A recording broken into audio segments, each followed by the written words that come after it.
Yeah, she did. Well, okay, I guess No, she her, grew because probably she the had sucking Destiny's cock behind the scenes. no, John Zerka. I Like, don't think there's you a can point to the fact that these people are growing because of panels. I don't think Stardust grew because she was going on panels and getting popular off that. Well, if you're not interesting, then that's one thing, but then you're not going to grow anyway. right. That's my entire point. Yeah, and that's what I said. Like, At if the your end of it goal is is I to said grow, I then think I panels are agree not with his the avenue overall that you should be point. going down. I mean, I don't give a fuck about the ratio. I'm just saying that lots of people can't. I mean, you could say when you that say about looks, footballers. what percent is it? It is. There is a problem with The ratios. space not though. growing doesn't matter. People can grow in the space. Out of the space when they get out of it. Yeah. So what get to a Danabo's certain talking point. about right now. No, Tom, shut is a the fuck constant up, dude. problem. Let me. I don't need Well, you to explain it.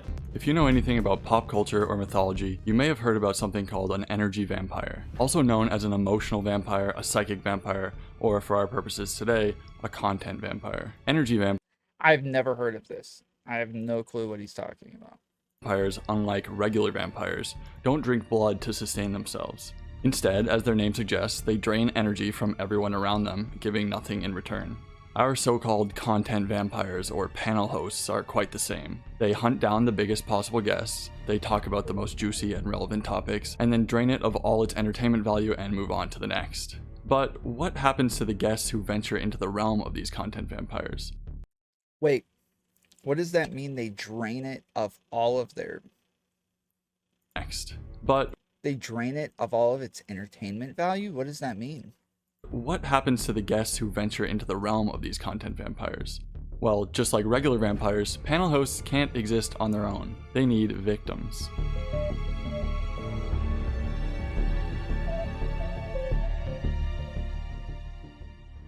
The success of panel shows is predicated on a pervasive and perhaps nefarious lie that's been believed for years, that panels help smaller creators.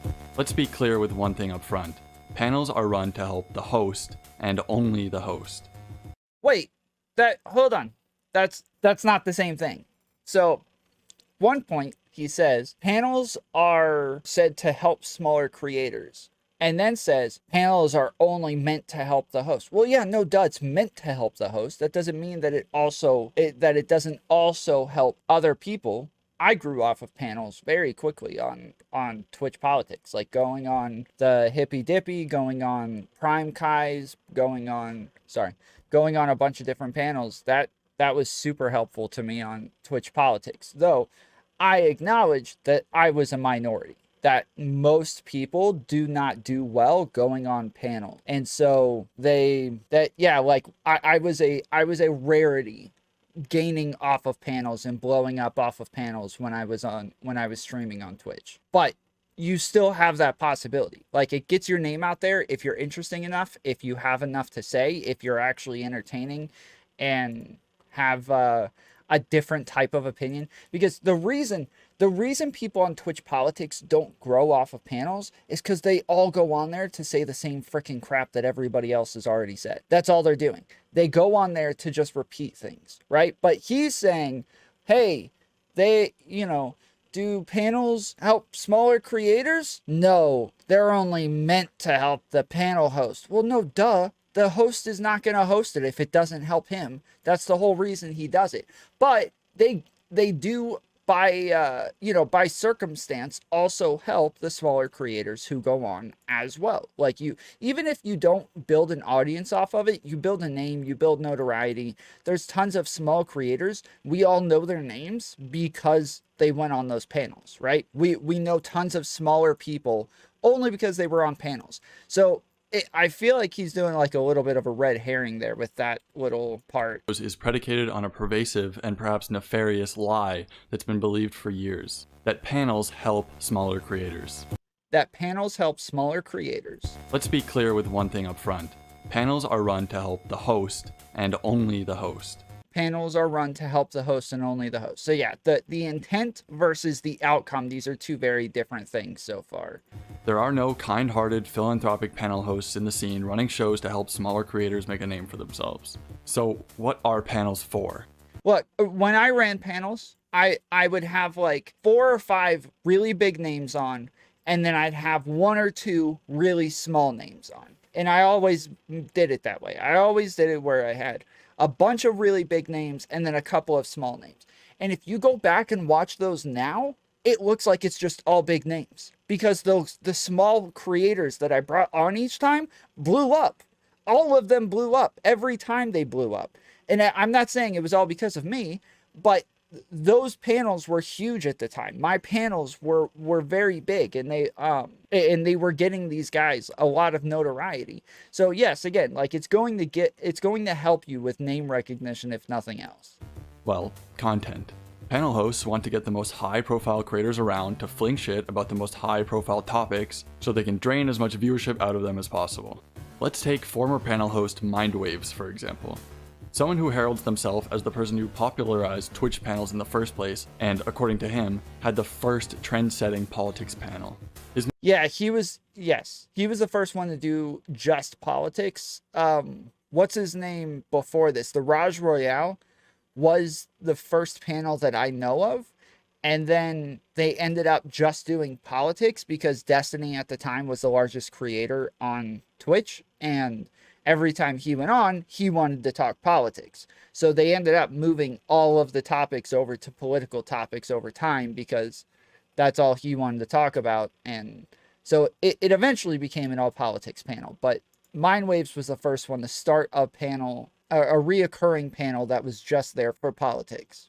His most high-profile panel, colloquially known as the N-word The N-word panel, hell yeah. panel, broke right at the peak of discourse about public versus private language, and also included people with very strong opinions on both sides, willing to get into a heated fight about it. Hold on, I'm sorry. Wait, hold on. Is irrelevant? Is irrelevant not black? Is Trihex not black? I've had this conversation with plenty of other people that have been pretty chill about it. If you can't handle the conversation, then you should just say it. It was a very well put together panel, including a guest appearance from what would eventually become the largest political streamer of all time, Hassan.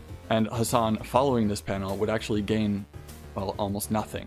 In fact, Hassan actually went down in viewership in the following month, whereas Mindwaves, having barely 100 viewers the months prior, started getting multi-thousand view showings in months following. Incel Red Pill streamer Irrelevant also joined the N-word panel, getting a small boost from streaming about the topic afterwards, but as quickly as his viewers came in, they trickled away once the discourse began to die down. The other main reason for panels is inviting the most aggressive people on, bonus points if they're large creators, with a topic that's either totally useless or used as flint to start the fire, and have people throw shit for each other for 1, 2, 3 or more hours until all of the energy has been used up, usually barely touching on the actual topic at all.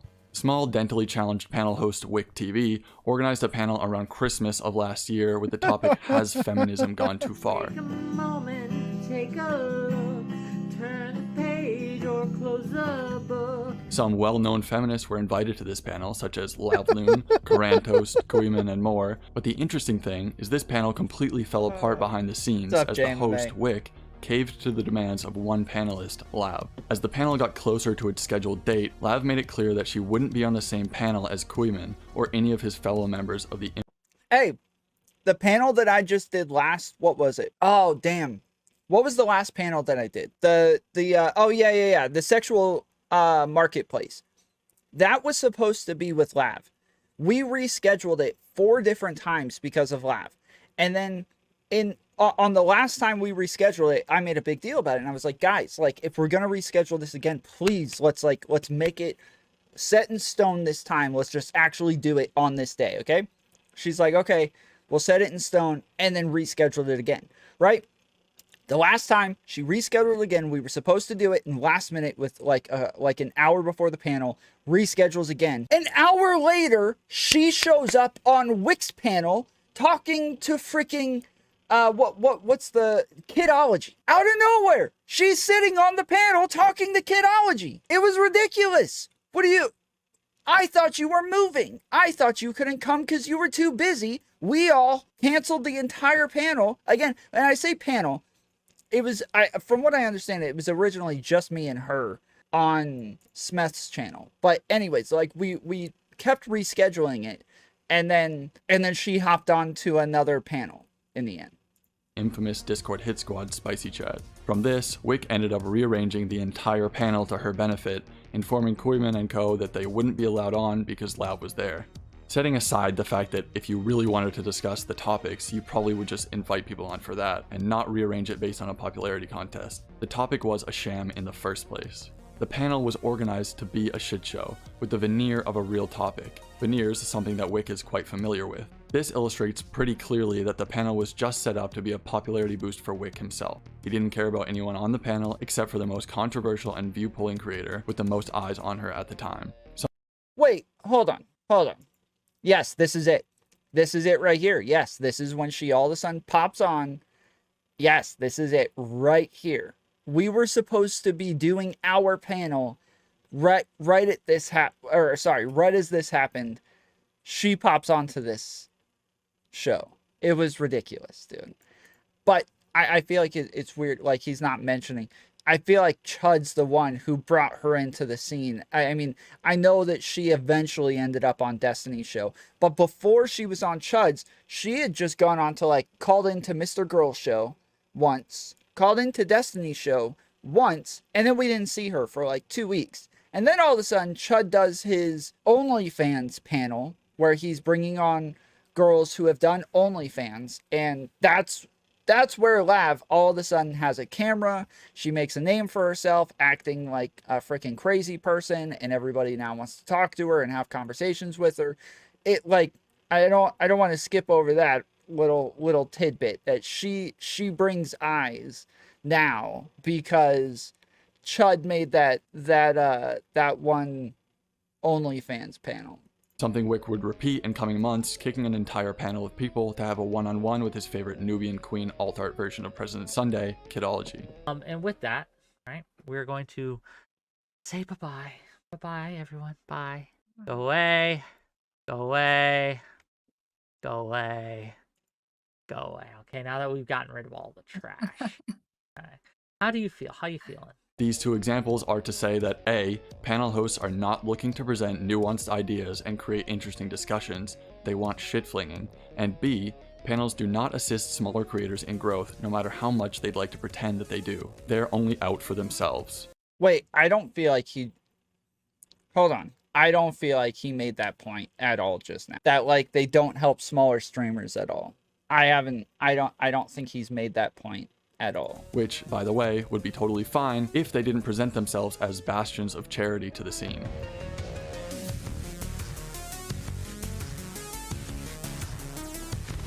The myth of panels being beneficial for small creators is laid on the foundation of two fundamental misconceptions: that they're good for exposure and they're good for networking. To get an idea of what... There's no doubt that they're good for exposure. That cannot be a myth. That is, like, just objectively true. They are good for exposure. All of a sudden, you're on with bigger names, and you're on their streams as well, and then likely on their YouTube videos as well. And if you're actually getting in a bunch and arguing a bunch, people are going to know your name. People are going to know who you are after that. Why these aren't true, we first need to understand the viewers and how they interact with panels. Viewers want drama. Viewers want yelling, they want leaked personal beef, and they want entertainment. An excruciating minority of viewers in political spaces actually want to hear calm and rational discussions of the issues. Just take viewer numbers as an example. People who dive into the weeds of political topics or cover them very stoically rarely ever get higher levels of viewership. But stick those creators in a beef with another streamer and you've doubled the viewership just like that. One of the best examples of this is Dylan Burns, who during his run had just about the most successful panel show in Twitch politics, predicated around massive hype and wrestling style beef. It was drama. It was pure entertainment. So if these hyped up panels are gathering so many eyes, why aren't those eyes transferring to the guests? Well, why would they? The main draw of any panel is the guests, but that's just the thing. The guests already bring their own viewers, so why would they hop from a creator they already know and love to a new one they've only ever seen speak a few heated words on a panel? All the viewers for these panels filter into one of two places, either the largest creator on the panel or the panel host themselves, and on a show of 6 or more people, it's hard to get enough speaking time to make a lasting impression that will make people want to leave their streamer to come find you afterwards. A high-profile panel show may get your name out there initially, but it will rarely ever drive actual viewers your way, and here's the important part, especially not as efficiently as other things you could spend 3 hours on, but we'll get to that later. For now... Hold on. Didn't Irrelevant, like, do really well off the N-word panel as well? Didn't Pixie also do really well off of the N-word panel? Weren't there tons of content creators who did really well off of the Raj Royale and the Raj Lorette and all of those panels. Like people like oh crap, what's that guy's name? John something. He just got banned. He just got I've seen stuff about him getting banned recently. John Zerka. John Zerka, he was just this tiny little streamer when he first started going on to Raj Royales. His entire brand, name recognition, it all came from the Raj Royale. Let's talk streamer Wes, by the way. Most who know Wes know him for his appearances on the Raj Wes is another one. Wes is another one who made it big from the Raj Royale. Royale podcast, an old panel show where guests would discuss heated topics, generally. He covered Rayleigh's growth cycle earlier in the video. Tom, did you miss it? I thought that was part of what he said. Yeah. Social politics or drama, and some would be removed every round by chat vote. Thanks everyone, it was fun. This is a really good cast. I'm excited to see where this goes. Twitch.tv/Wes, by the way. Wes was a crucial member of the Raj Royale cast, appearing on basically every episode and actually helping with the topics for some of them. This show included some of the largest creators on all of Twitch and some of the most hot button topics. Despite being a well-known name, Wes now sits at an average of 100 viewers, not much lower than he was back then when the show was still running, and getting tens of thousands of live views every episode. The second point is networking. Being on panels with much larger creators should be great for your networking, right? Well, again, it's going to be hard for you to stand out amongst a sea of other randoms on a panel. Yes, when you put too many on like that, yes, that is definitely true. Stuff like this, yes. So like the political shit show panels, those are, yeah, there's nothing to gain from those. When there's that many people on there, you can barely get in. You barely get nobody even hears your takes or knows what you believe by the end of it, because there's too many people and it's all everybody just yelling over each other the entire time. When you have this many people, of course. When you do like 6 people, it's much better. When coming up as a small creator, it's crucially important to understand the space you're coming up in and the culture of that space. Twitch politics as a community, especially when compared to others, is incredibly open to small streamers, and larger creators in the space are generally exceptionally open to speaking with anyone as long as the topic is valuable or interesting to them. So much so that any random 15 viewer Andy can reach out privately or publicly to a streamer with an interesting, relevant topic of discussion or a disagreement and get a talk on stream with them about it. Look no further than the Discord or ban fad that persisted in Twitch Bowl for months. Any random chatter could come on and debate a streamer with hundreds of viewers if they disagreed about something, and most would be happy to let you shout yourself out after if it was a fun debate. This is what smaller creators should be looking for. Pointed and engaging one-on-one talks with larger creators where the focus can be on them, easily reactable to by other streamers and easily digestible by viewers. If you want to network with larger streamers, just reach out yourself.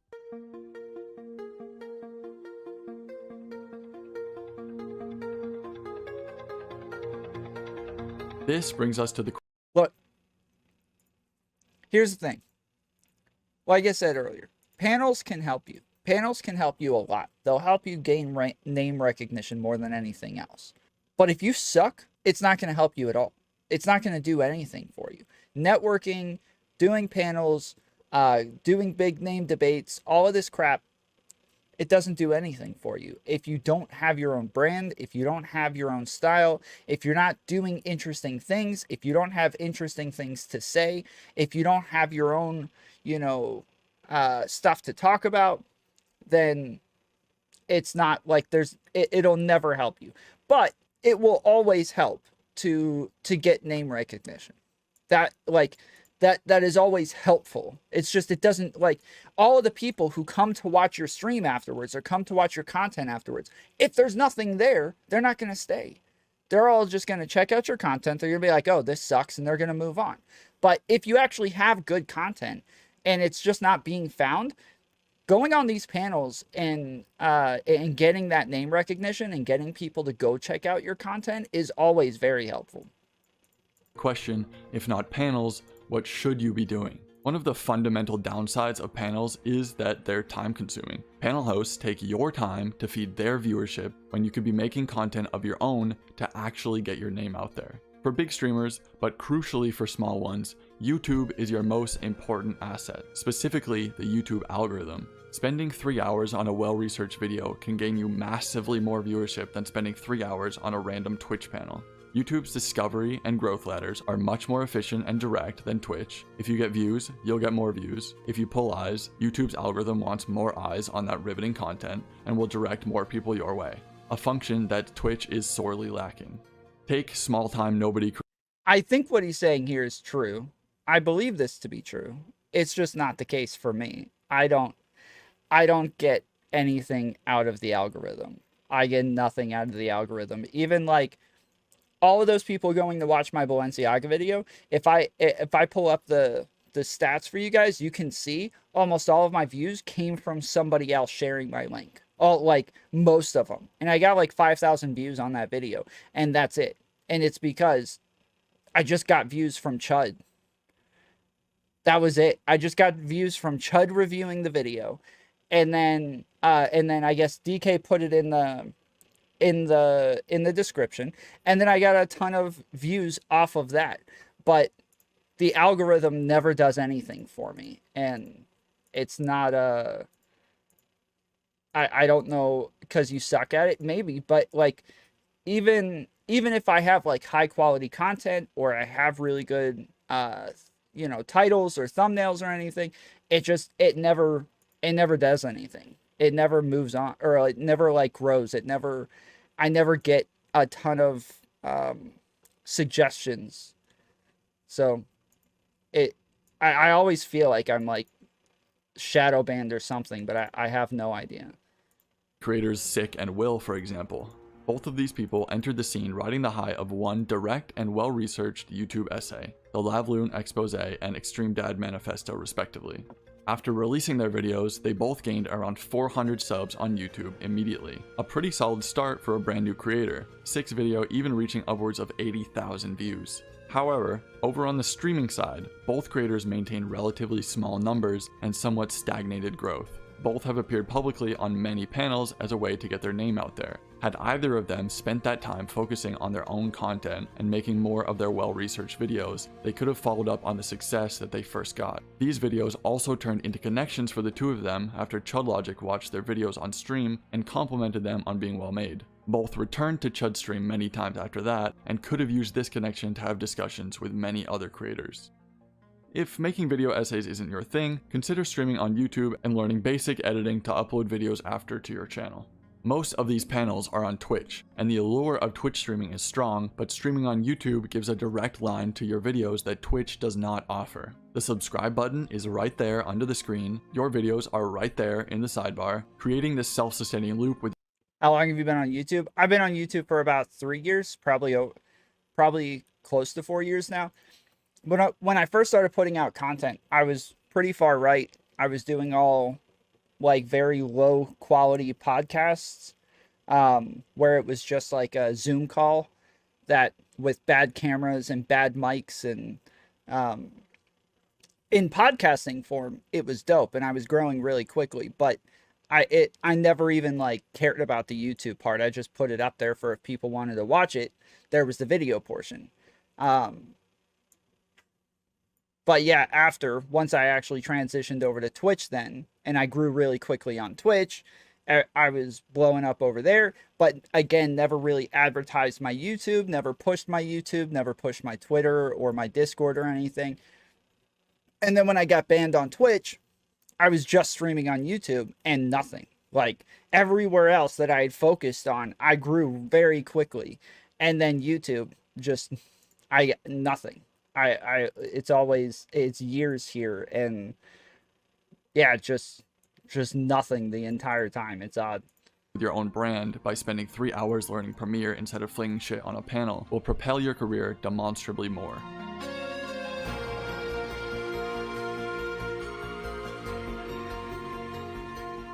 Panel hosts want you to feel beholden to panels because it's the only way they get their views. Many panel hosts don't actually have any content of their own. They rely entirely on their guests, and while they want you to feel like it's a mutually beneficial relationship, it's not. Most of these panel hosts can't even functionally run panels on their own. Imagine Wick having a one-on debate with ChudLogic. Imagine Prime K's keeping a well-scheduled show without wake-up calls from Katarana. There's an old saying that you've probably heard, if you can't do, teach. And in this instance, if you can't give a coherent thought on your own, just host a panel and have your guests do it for you. As I've shown, panel hosts need you do not need them. And I'm happy to hear any panel hosts try to refute the claims that I've made in this video. Yeah, I ran panels because it helped me grow. Like when I was on Twitch, I ran panels because I blew up off of running panels. But I started running panels because I was already growing very quickly from going on other people's panels. Like I was getting a lot of views and a lot of new followers and a lot of new subs from going on panels. And so I thought, okay, I'll just start running my own panels and doing exactly what they're doing just for my own channel. And yeah, it definitely helped my channel a lot. Dylan Burns, though, he had his panel thing. But lots of channels, so like Prime Kai's, if he's not doing a panel, he's got like 10 viewers, right? But if he's doing panels, he'll have hundreds of people watching. Dylan Burns, he'll have like 5,000 people watching if he's doing a panel, and then he'll still have like 2,000 people watching if he's just sitting around talking about, you know, world politics, or if he's reviewing a video or something like that, he still gets a lot of views. So yeah, the running panels helps you a lot. But despite all this, panel hosts have a strange track record of letting ego consume them. Like, when is this gonna stop? Because this is, are we really that bored, gang? Do the React Andes not have enough content? Do you not have enough content? Do you need something to talk about? I'll let you talk about me, that's fine. But is this really what we've come down to? Being mad over, at the worst, a 2 out of 10 mistake? At the worst, a teacup's worth of wrong that I did? At the worst, at the most uncharitable. Wait, what did Wick do? Is this what we're doing now? Like, do you not have anything else to talk about? Do you need something to discuss? Are your streams, right, barren and dry? Do you need something to wet your whistle? The viewership they gain from gathering the fans of other streamers into one place seems to have some sort of ego inflation effect. The ability to wrangle streamers and have people like bookers and editors working under you makes panel hosts feel like... Wait, what did Wick do? The Wick slander is pretty weird in this video, LOL. I don't know. I think Wick's a weird guy, dude. I've had like 1 or 2 interactions with him, and I felt like he was being a little baby the entire time, and both times. And then I've tuned into his stream twice, and both times he's sitting there talking about how great he is at rhetoric. That's what he's doing the entire time, talking about how he's this like god tier rhetorician. So yeah, I don't know. But what did Wick do? What is it that people were upset about there? Like they have some sort of authority. As if getting other people to do your work so you have more time to flirt with your booker or reply guy under e-girls on Twitter makes you some kind of entrepreneur. I'll give some examples.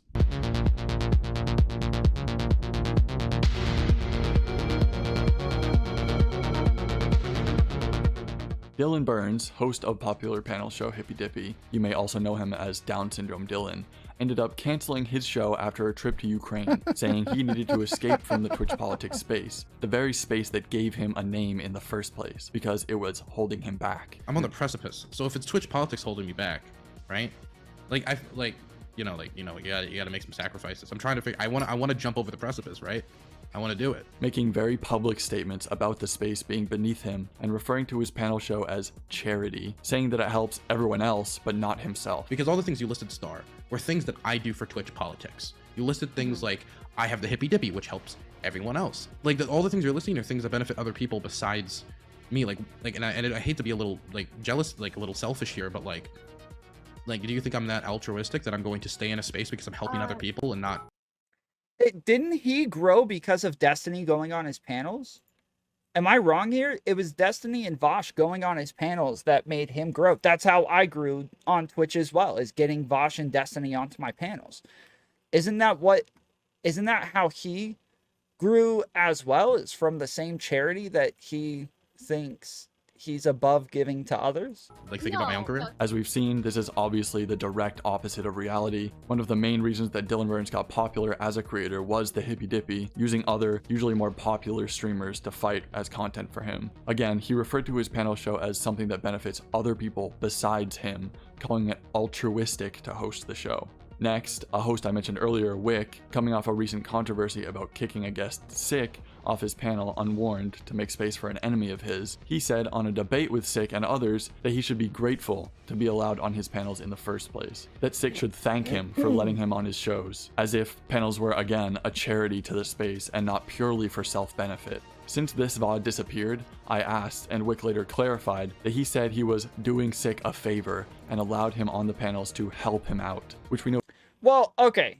So it's a symbiotic relationship where like the panels can't happen without the people who come on them, and the people who come on them get viewers from other people's streams there. But it's his freaking stream. Like why did I don't understand, why does it matter? Like if it's Wick's stream, like it's not for me and Wick. So you don't think you going on to his panel gives him content, and you don't think that you going on to his panel gives you content? No, it's clearly untrue because of his propensity to kowtow to the most popular streamer he can latch onto that day. These people need small creators to fill out their frequent panels. Make no mistake, they are not here to help, they are here for self-enrichment, often to the detriment of smaller streamers they bring on by wasting their time with the promise of exposure. Many, even larger creators, have stopped joining panels because they see no benefit. Well, no, see again, a lot of these larger people like Bastia, a lot of these people grew off of these panels. They grew off of the panel game.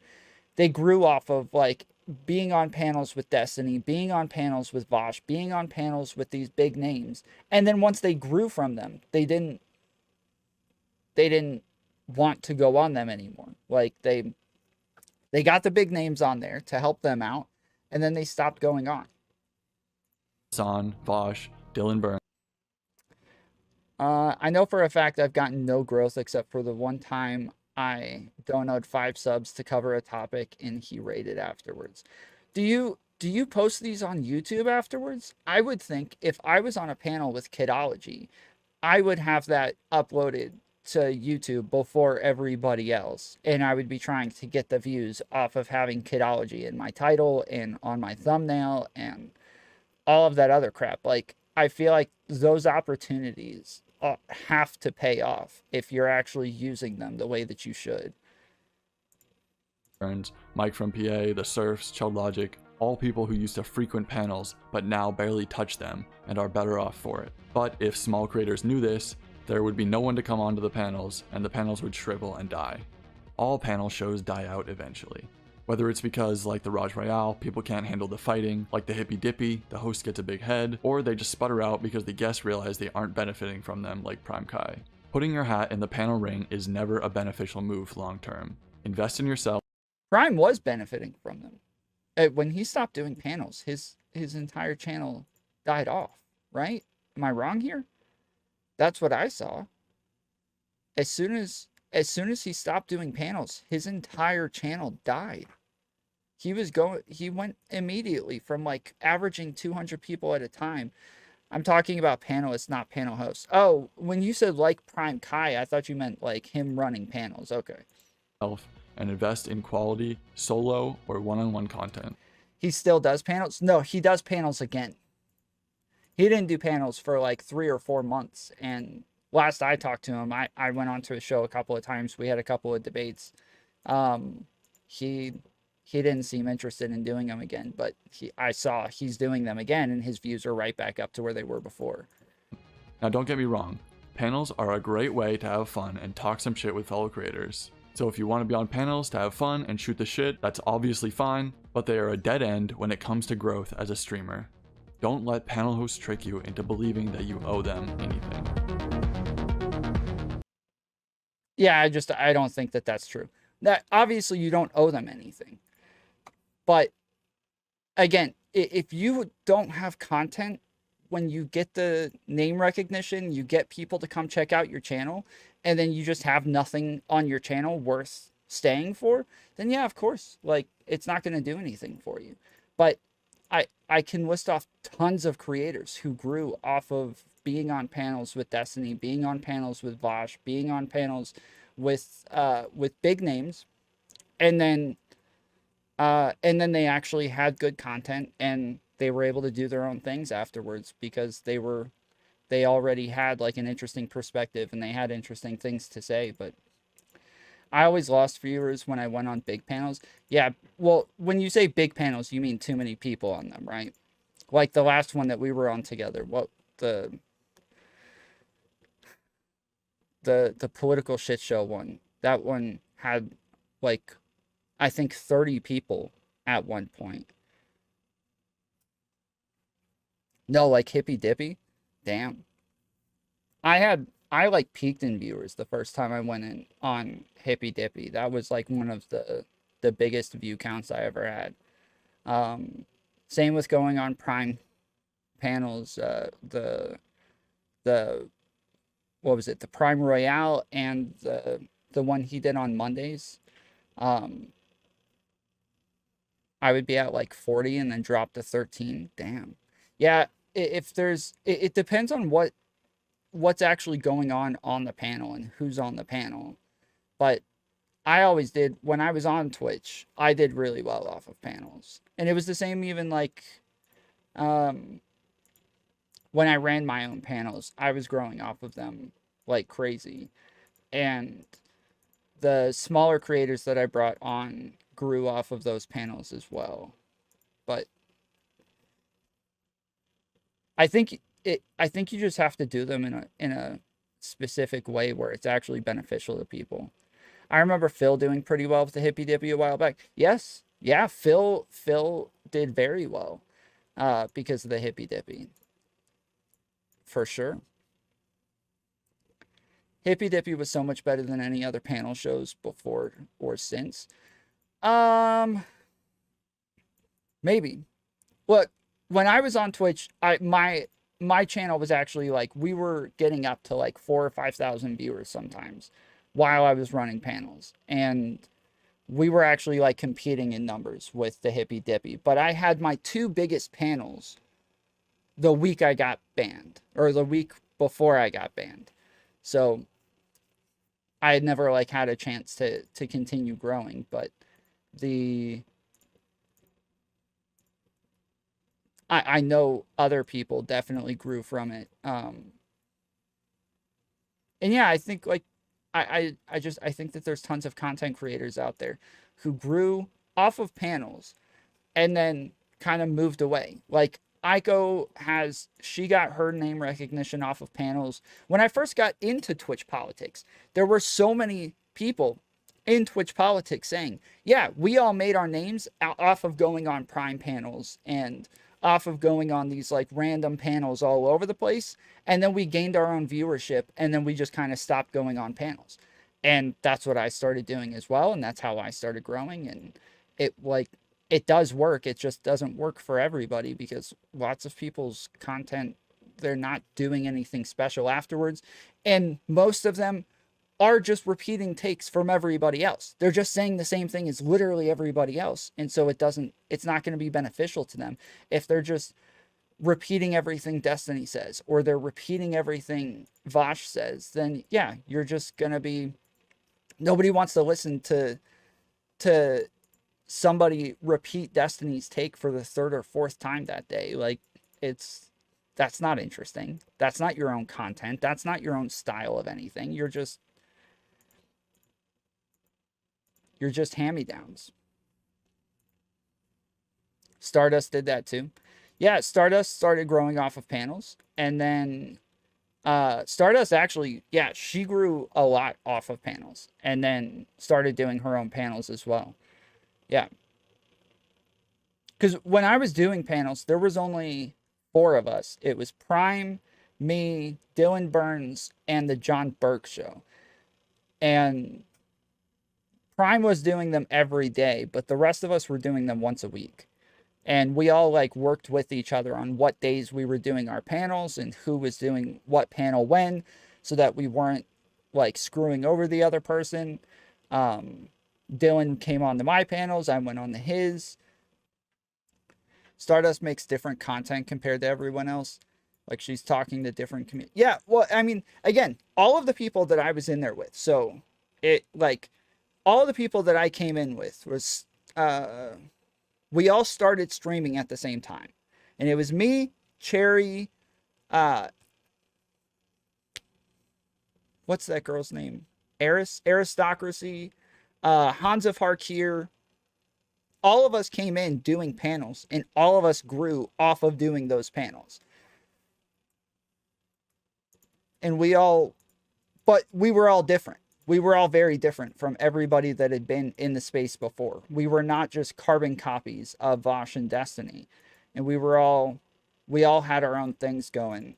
And we all enjoyed getting into the drama. We all enjoyed jumping down people's throats and calling people out and getting into last minute debates. And yeah, we all enjoyed all of it. So all of us, we all had our own things. We were very different people from everybody who had been in the space before. And the space, like, seriously, when I first got in, it was insanely stale. And I'm not kidding. Like, Prime panels were just a bunch of lefties sitting around jerking each other off. Every single night that I watched him, it was just a bunch of lefties jerking each other off. And so I started saying, you know, maybe I'll jump on one night and get into it with them. And the first night that I jumped on was, he said it was some of his highest viewership. I gained like 100 followers on Twitch the first night that I streamed on there because I went on to the Prime panel. And it was just a pop-on panel. It wasn't anything special. It was just anybody could walk on. But I jumped on and started arguing with a bunch of crazy lefties in favor of pro-life positions and got into it with them it was pretty heated, and I gained a lot off that. And then I kept going on more and more panels and growing more and more, and it was good. But now over here on YouTube, that doesn't really work. So now I'm doing a different thing where I still stream, but now my main thing is like making video essays and putting those out, and especially video essays where I'm criticizing like much bigger content creators. So I'm in the middle of making a video essay about the video essay circles, the far left video essayists, FD Signifier and those sorts of people. Philosophy Tube, all of those guys. Chuds must unite his tankies against the bread tubers threat. Tom already knows your entire life story. I think the thesis of the video is that your time is better spent elsewhere other than panels if the target is growth. But if you enjoy panels, then enjoy. Yeah, I think what it is that a lot of people who want to talk about politics are not also good at debating. And so then they go onto these panels to act like they're ready to debate and they're ready to, you know, make a name for themselves on these panels, and they just suck at debating and they make a fool of themselves. And so either you go on, you do well, and then everybody goes to check out your content afterwards and it all sucks and they don't want to watch you, or you go on to these panels and you just get roasted and they make a fool out of you. And then everybody thinks of you as the person who got roasted on the panel that one day. The best way to use panels is to go on, start a beef with someone, and try to do a follow-up. Yes, exactly. Yes, for sure. Like, one of the panels that I gained a lot off of was the maps panel recently, where I went on, we had the whole thing where the 16-year-old was on there. Then I had a 1v1 debate with one of the maps afterwards. Everything blew up with the 16-year-old being on there. I hosted the drama afterwards on my channel. Everybody reviewed it. Like, that was very beneficial, and that's normally the best way to go about it, is to try to get some some crap started with somebody. It's the host of the map panel. I did not host the map panel. Who's Pedo Anna? But yeah, I think people can grow off of them. I just think by far most people aren't going to grow off of them because their content sucks. Oh, you're the host of the panel. Okay, so you got a new name. It's GXNE. Rebrand. Smart. I don't know. I don't know if that's smart, actually. I think I think I would have, if it was me, I would have ridden that wave. It was me, and I did ride that wave. I put out 2 or 3 more videos after that.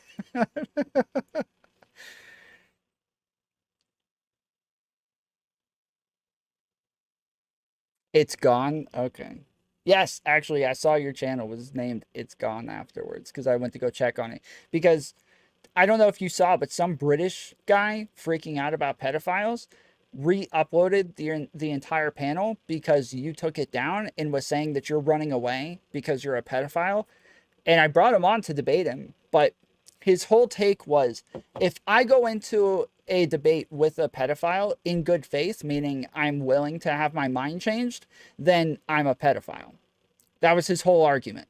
I was like, wait, so why is pedophilia bad then? Like, how do you know why pedophilia is bad? Right of reply. Yes, it was right of reply. Yeah. I said, how do you know pedophilia is bad then? He's like, well, you just know.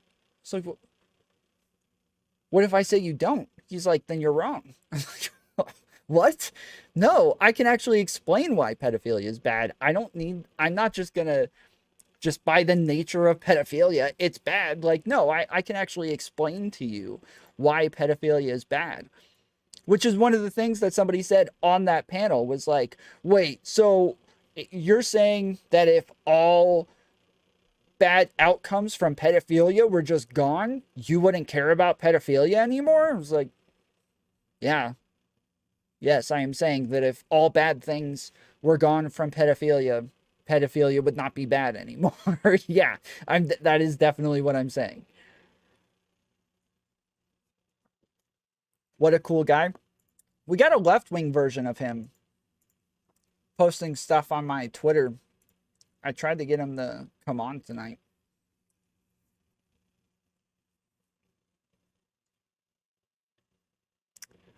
End Time Support Group. Seems like a pretty schizo dude. But I don't know. I have no idea. I'd like to talk to him. He said he's going to be home by 10 and then he'll come on. Third Rail with Omar has 3 million subscribers on YouTube and 136 followers on Twitter. Wants to come on and talk. Resume video, please. The video's over. What are you talking about?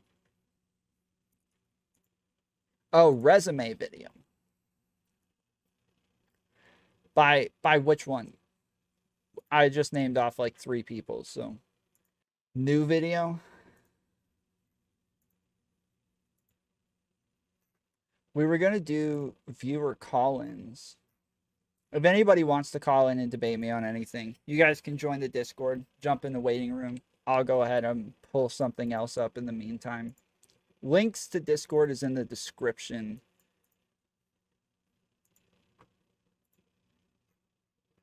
I think later I'm going to go debate some groypers. What's the video you wanted me to watch, Sass? Oh, this one? Prologue. The Tale of Narcissus and Echo, as interpreted by Terence Real. Narcissus, a cold-hearted, beautiful youth, falls in love with no one, though many are entranced by him. The great goddess Hera hears the complaints of her love-struck... Debate DK on his video? What is there to debate? Like,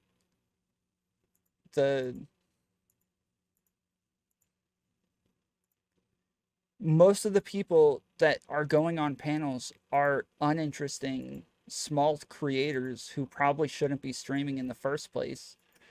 And that's most of the people that we're going to be looking at. And so for the most part, like, everything he's saying is 100% correct. Them going on panels, it's not going to help them at all. They actually have to have their own content. And I think that's his overall point, is like, you got to have your own thing. You got to have your own content happening. You got to have your own style. You got to have your own interesting things to say. And if you don't, doing panels isn't going to help you. Like, even for Destiny, right? Going on panels for Destiny is helpful, but that's because it's giving him content and he actually has interesting things to say. He actually has something worthwhile. And so it's helpful for him to go on the panels and get that content so that he can say the things that he wants to say and have another YouTube video to put out. But for other people who have nothing interesting to say, and they're just going to be, which is like 90% of people going on panels, they're just repeating the same talking points from literally everybody else. He's insulting you in Chud's Discord. That's all right. If he wants to come on and talk, he can come on and talk. I don't know why he wants to go to Chud's Discord. He was just in my chat. He could have said it here, but but like, overall, with his main point, I don't disagree with it. I disagree that you can't grow off these things, because I did. And I know numerous people who did. I could probably name off 10 different people who did. But you're hot and pretty to look at. Do it. Exposure. Yeah. Well, it does, like, again, yes, you have to have your own thing. Name 10. Well, so I already named people like me. What's her name? Stardust. Cherry. Hans of Harkir. Irrelevant.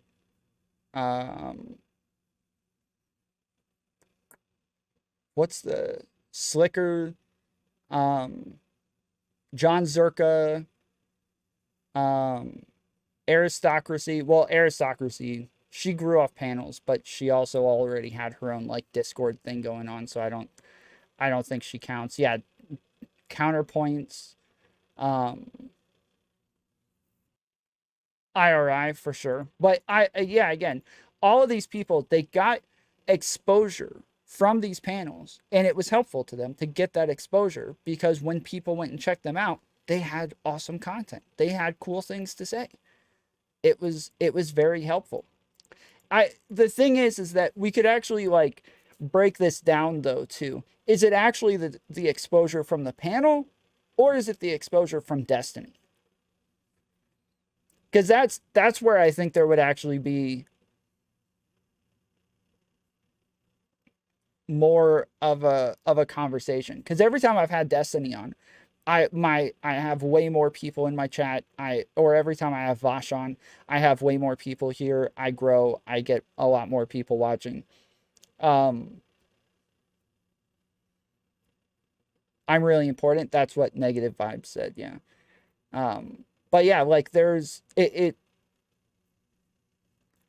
I don't know. I guess I really do. I think it's all symbiotic. I think it's, you know, Destiny goes on to Hippy Dippy, helps Hippy Dippy grow. Hippy Dippy grows, then you go on, and hopefully you grow from that. But yeah, it's not like a sure thing where, like, oh, go on to panels and now you're gonna get big. Even if you suck and you have nothing interesting to say, you know, the fact that, what was the guy's name that he mentioned? Wes? The fact that Wes could ever have 100 viewers in his chat is actually amazing. Like, the fact that Wes could ever have that many people watching him is actually insane. The only reason that guy has that many people watching him at any point in his entire life is because of Raj Royales. That's it. There's nothing else that would ever get that guy that many viewers. I think it proves how pointless panels are for growth, that the defenders of it have to run through so many circles of logic to groom people into their position. I don't know what that means. If you perform well with Destiny, you can get some of his viewers to start a community. Yeah, but that's the same with panels. It's the same with everything. If you perform well, and then people go watch your stuff afterwards, and you have something worth watching, then you'll start to create a community. It's the same, like, even later, when DK goes over, like, here's, you know, one-on-one debates, and if you do the one-on-one debates, you could actually grow from a one-on-one interaction with somebody. Like, that's not any different than going on a panel. It's still going to be the same thing. You're just getting name recognition from engaging with bigger creators, and then if they come and watch your stuff and you have something worth watching, then it's going to be helpful. But I could name, like, most of the people who were doing panels for a long time, and most of them sucked. Most of them had nothing. Well, I can't name them because I don't even remember their freaking names. I don't remember any of them. It's kind of like a first date. Yeah, exactly. It is. It's a lot like a first date. Like, you are there to put your name out there, perform well, say, hey, I'm an interesting person. I've got interesting things to say. I've got a different way of thinking, and I can describe it in a way that is going to be beneficial to you, that you will enjoy listening to. And they're going to be like, oh, I like this guy. And then they're going to go to your channel, and they're going to watch your streams for a little bit. And they'll sit in your chat, and this is the same with anything. If you get rated, if you get, like, people shout out your content, whatever. It doesn't matter what it is. Any type of exposure from anything. It is all helpful only if your content's actually good. That's it. When can I come up? Go. Did you join my Discord? Omar Jar. Okay. You gotta. Here. I will give you roles and you can jump into the waiting room now. But yeah, I don't think, like, to say it does or doesn't help, like, I don't think you going on panels is ever going to be the end-all be-all. It's never going to be just beneficial or just detrimental. It's not going to be one or the other. If anything, it should be giving you content at least to put out, something to do on stream, something to take up time with. Wasn't Roserus on panels as well? Not until after he built his own community. He already had a community by the time he started going on panels. Hello, Thomas. Yeah, what's up, man? What's going on? I heard you had some disagreements. I don't think I did. So they kept saying debate DK on it. I think we're both getting goaded into this, but okay. So overall my disagreement was that panels can't help you grow. I definitely know a ton of people, including myself, who grew really quickly in Twitch politics off of panels. I just think that it's not, a panel in and of itself is never going to be helpful. If you have interesting content, like, you get the exposure so that people actually come look at your content. It's like getting a raid. Getting a raid means people actually get to look at your content and decide whether or not it's worth them watching. And then if it's not, they're just going to leave and move on to something else that's more interesting. And I think it's the same with panels. You're going to get the exposure, but if your content sucks, like, nobody's ever going to watch you. Who are some of these people that have grown substantially off of doing panels? Stardust is one. Cherry, Hans of Harkir. Wait, all these people are dead streamers. Like, some of them don't even stream anymore. Yeah, they don't. But at the time, they were bigger and growing and had hundreds of people in their chats. Because Cherry did not grow off of panels. Yes, she did. Well, okay, I guess no, she grew because she had sucking Destiny's cock behind the scenes. No, her biggest the things that she grew the most. She literally grew because she did Destiny lore streams. Yes, I was about to say the lore streams were the things that she grew the most off of. Yeah, was the lore. And then streams. she used those lore streams to get in with DGG and then to talk to Destiny.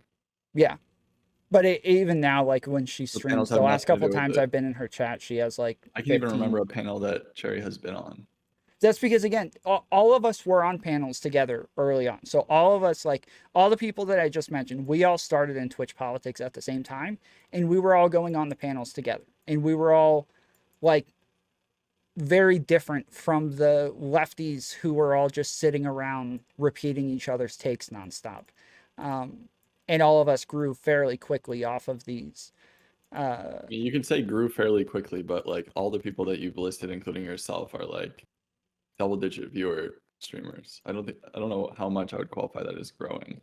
Well, when I was on Twitch, yeah, I guess overall I was still a double-digit streamer, but at the rate I was growing, if I was there for more than 2 months, I would have continued growing. Cherry just stopped streaming. Stardust eventually started her own panels and blew up off that, but she was already averaging like 200 to 300 viewers at that point. John Zerka. I don't think you can point to the fact that these people are growing because of panels. I don't think Stardust grew because she was going on panels and getting popular off that. So then why was she already big before she started doing panels? I mean, I also wouldn't qualify Stardust as someone who's grown very large either way. I mean, she gets like single digit viewership sometimes now. I mean, again, I'd be willing to put up money that no one's growing from Prime panels. Well, that's where all of the people that I'm talking about originally started, and all of them originally started growing from those things, and they got name recognition. They were able to start their own panels because they had that networking with other content creators through those panels. You can network by doing things other than panels. I explained that in my video.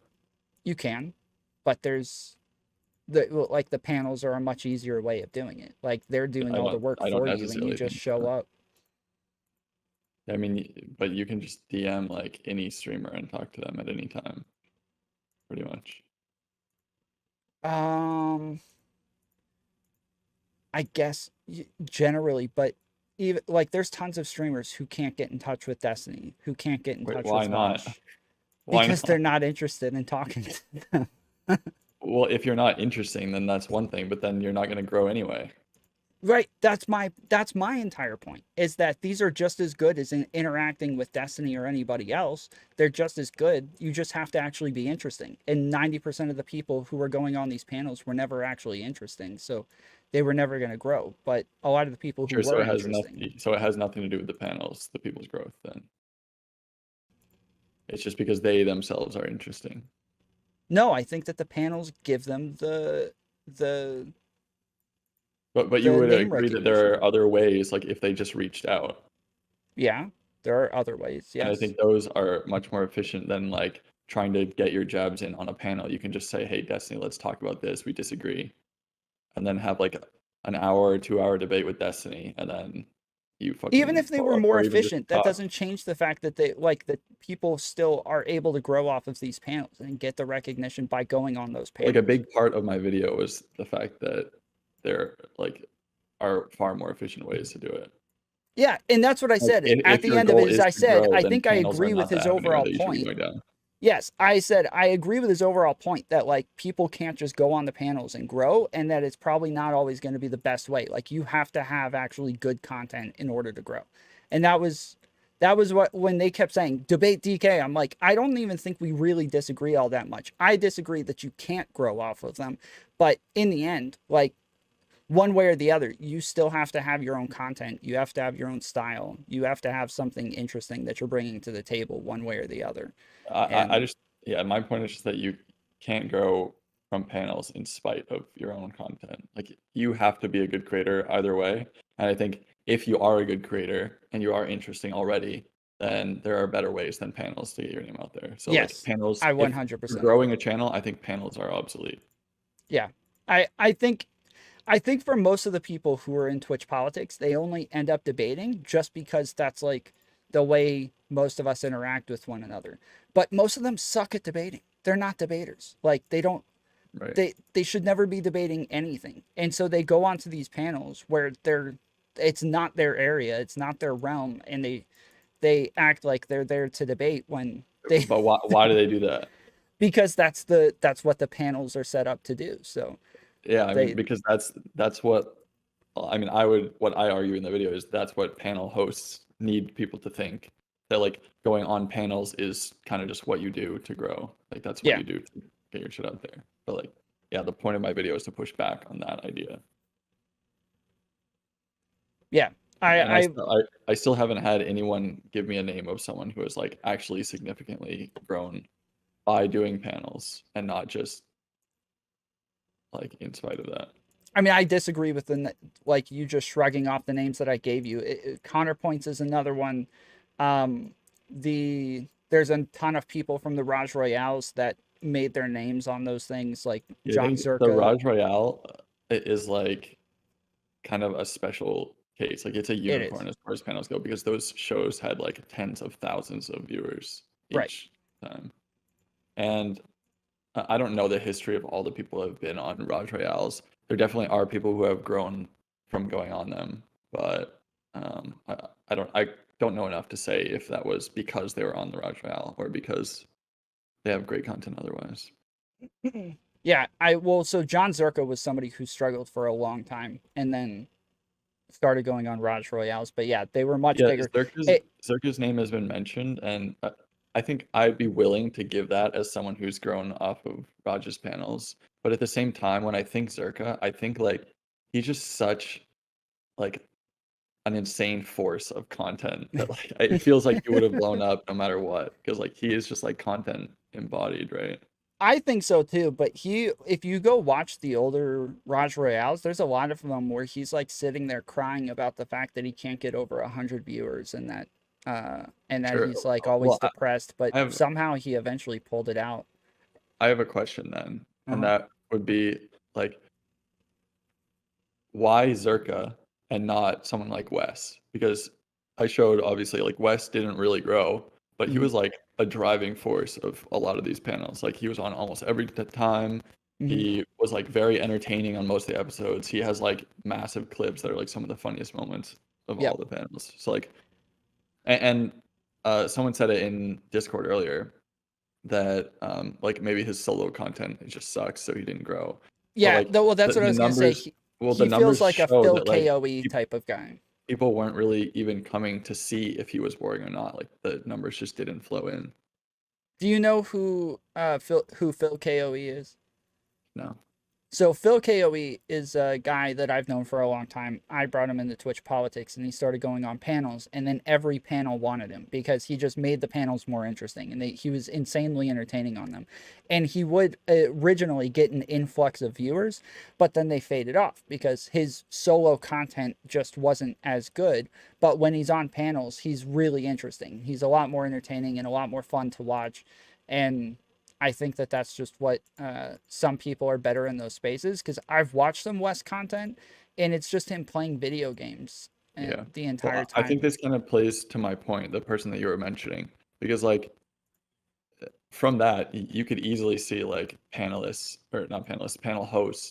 like begging this guy to come on and trying to convince him that like he needs to come on more panels and more panels. Like, that seems like a very easy A to B to me.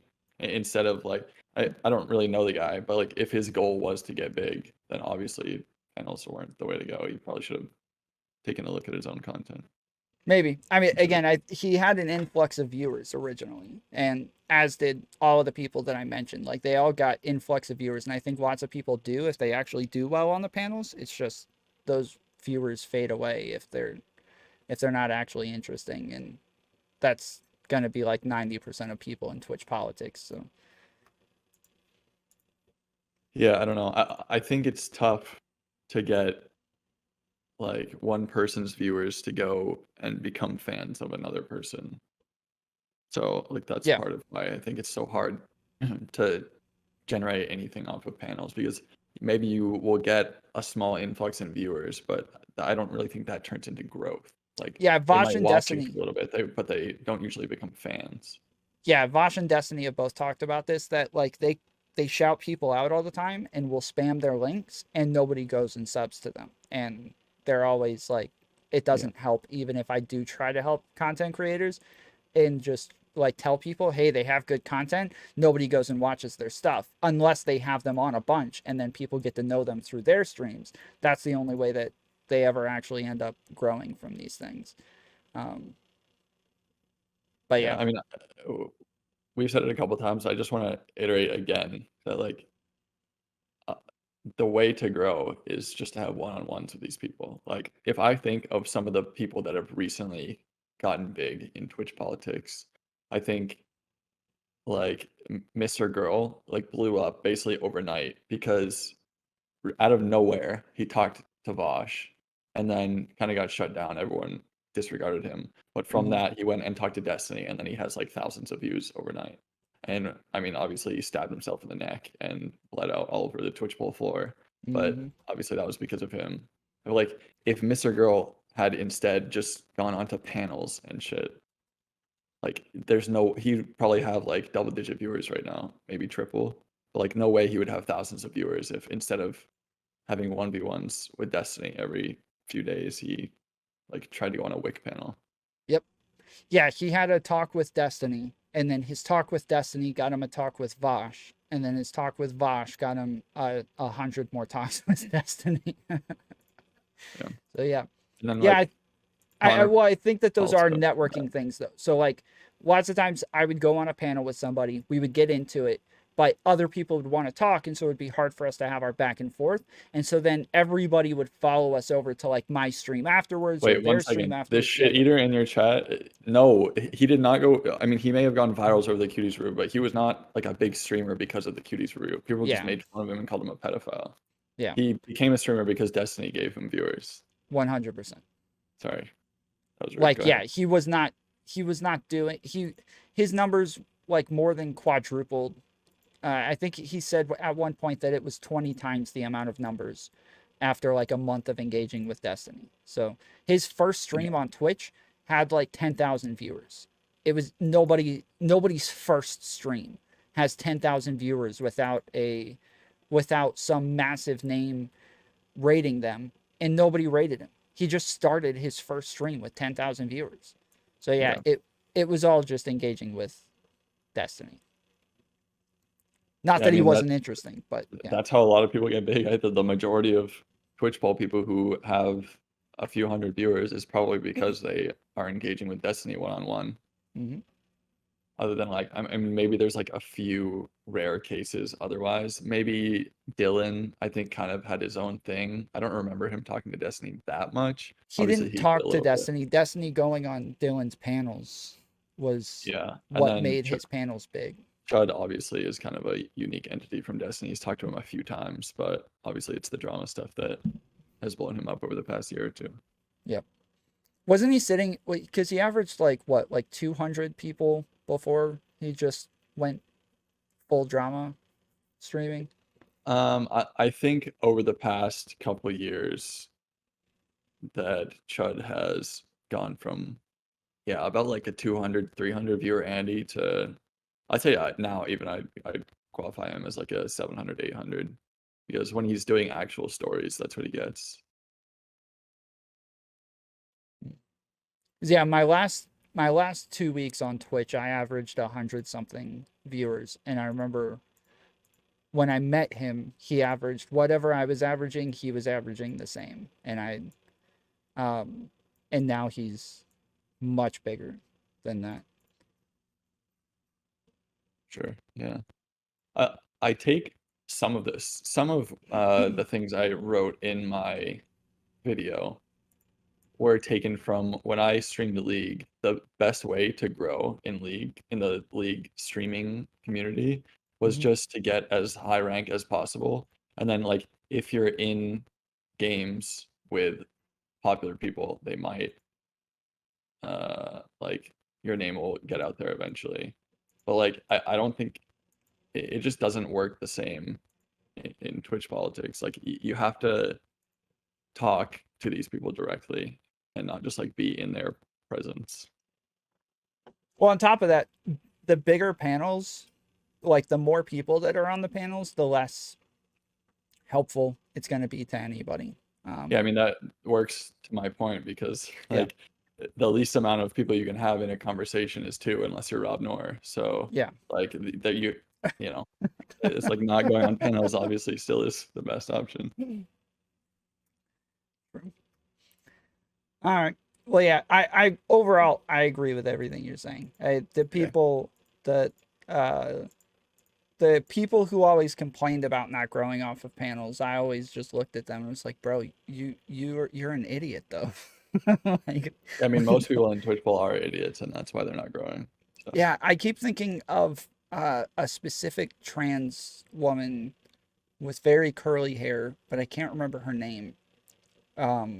She was the one who was like going off of when Destiny got banned. She's like, I win. Oh, Josie Rose. Yes, Josie. She was one of the people always complaining, like, I never grow off of panels. Like, no, duh. You're freaking schizo, dude. What are you talking about?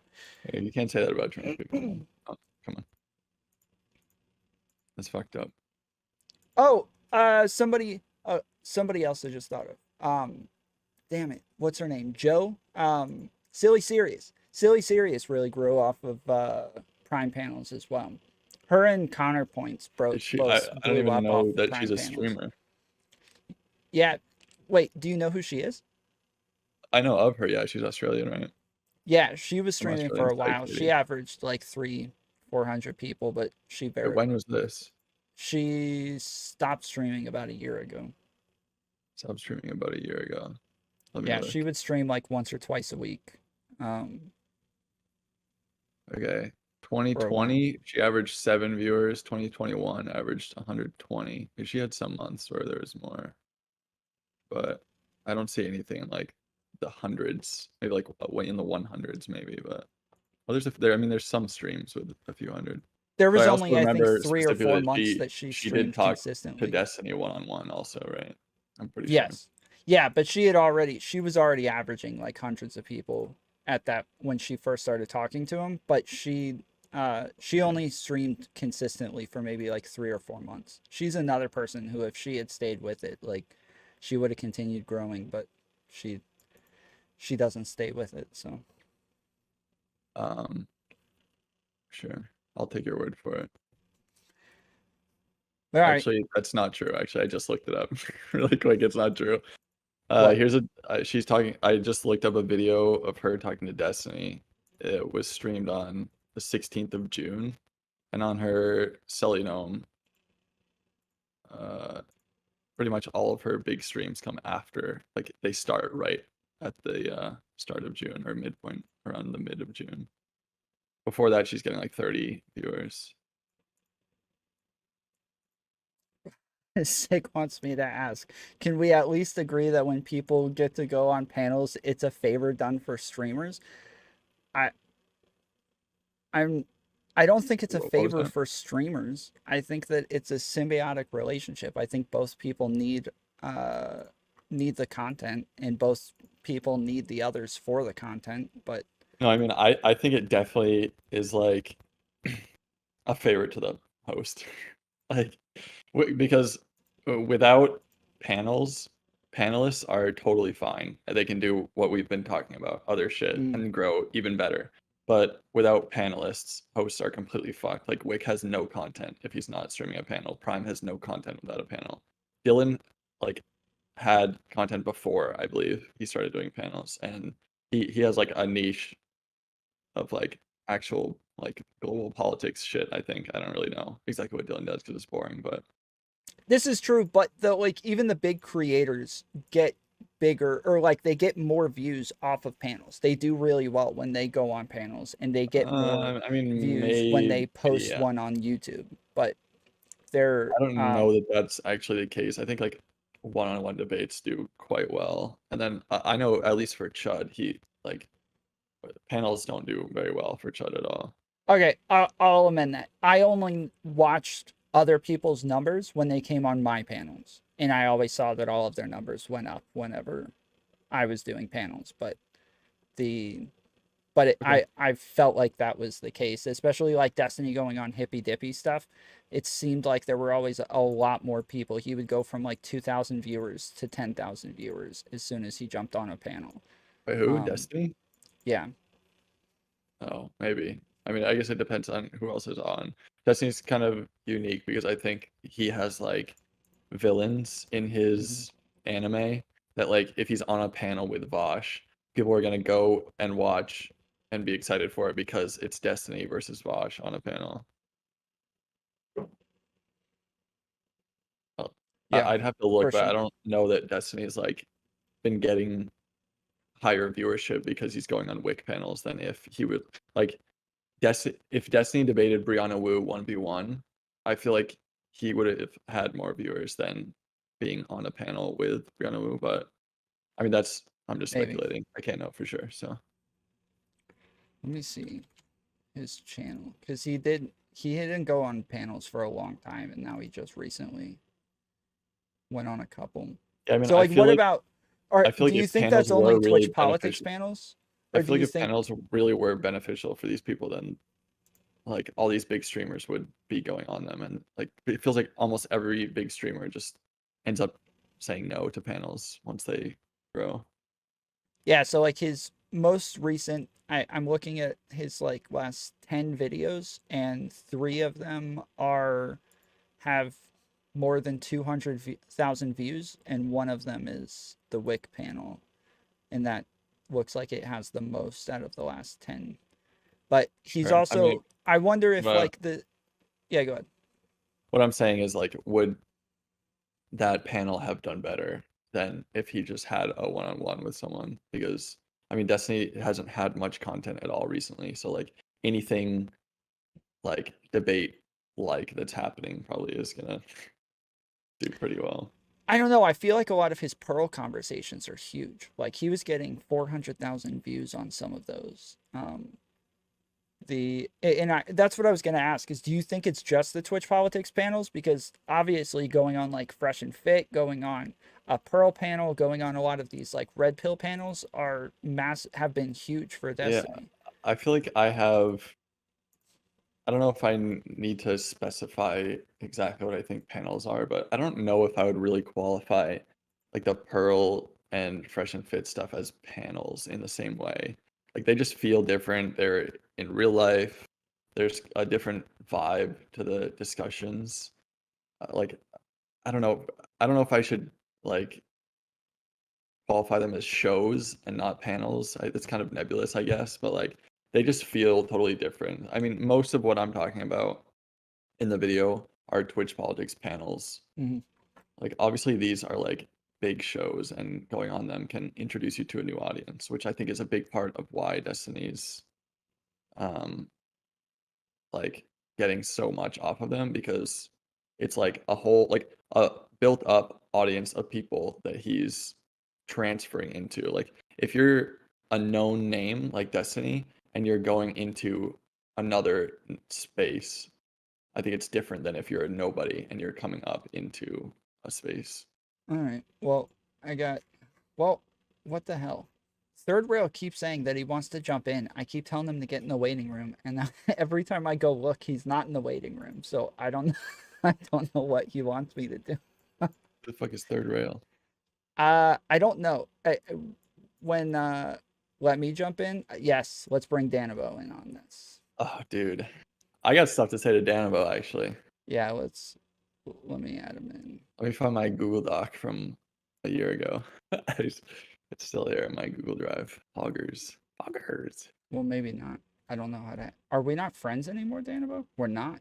Oh yeah, I got a new account. Okay, accept my friend request, and I'll put you in. Yeah, I know he's in my Discord, but DK's not in my Discord, so we're in a. Yeah, you can invite me if you want, if it's easier. But yeah, that'll probably be easier. All right, I'll send you an invite. Sure. Okay, I'm in. Because yeah, Danabo, he set up most of these panels, and yeah, Danabo's a total retard. Is he? Oh yeah. Why is Danabo a total retard? I'm hoping we'll get into it when he jumps in.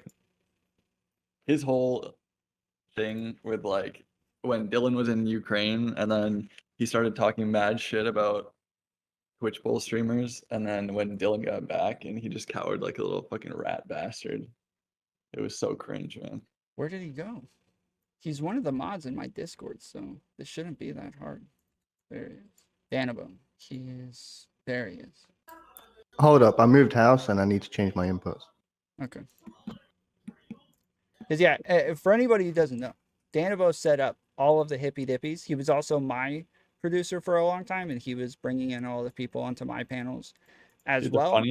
The funniest thing about this whole meme, this video that I did, is that I didn't really talk about bookers. I talked about it a little bit, but like I find it so fucking funny that like All right, you that run should be good. panels and you can't even like do that yourself. Like you need someone else to do it for you. Like, does Wick do anything? He has bookers, right? Yeah, I Sometimes don't he just know. has people book his shows for him, and he just sits there and fucking. I chews his worked a lip or some full-time shit. job, and I didn't even know anybody in Twitch politics. Like I didn't know a name of a single person except for like Destiny and Vosh, and that was it. So Danabo was the one who got everybody for me. All right, what are we talking about? That was super cool, actually. I just, yeah. When Tom first came in on a Prime panel, I recognized he had a good host voice, and I was like, we need a new panel host. Let's do it. Yeah, And like we were instantly, popping off. I already had the connections doing Hippy Dippy, and instantly all the big names are like, yeah, let's give it a go. Pretty cool. So But- do you think, Danabo, do you think the smaller people grow off of Twitch panels? Yeah, definitely. It's not that they grow. Advocates for panels. Shocking. It's that the whole space grows. So it's not necessarily the small streamer grows directly. The whole space grows as more people interact and more audiences interact. The whole Wait, space grows. You said the space was dying and that like people need to get out.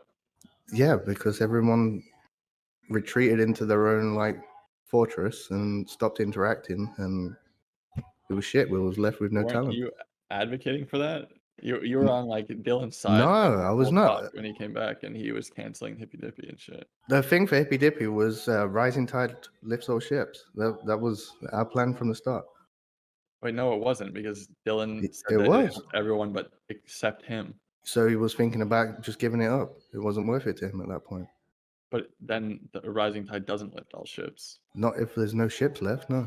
What do you mean there's no ships left? There's plenty. Everybody of people stopped Twitch going politics. on the Hippy Dippy. Like all of the big content What? creators stopped going, and Destiny got banned from Twitch. Vosh wasn't even on Twitch anymore and wasn't going on panels. What's the girl's name? I just did Denims doesn't go on panels.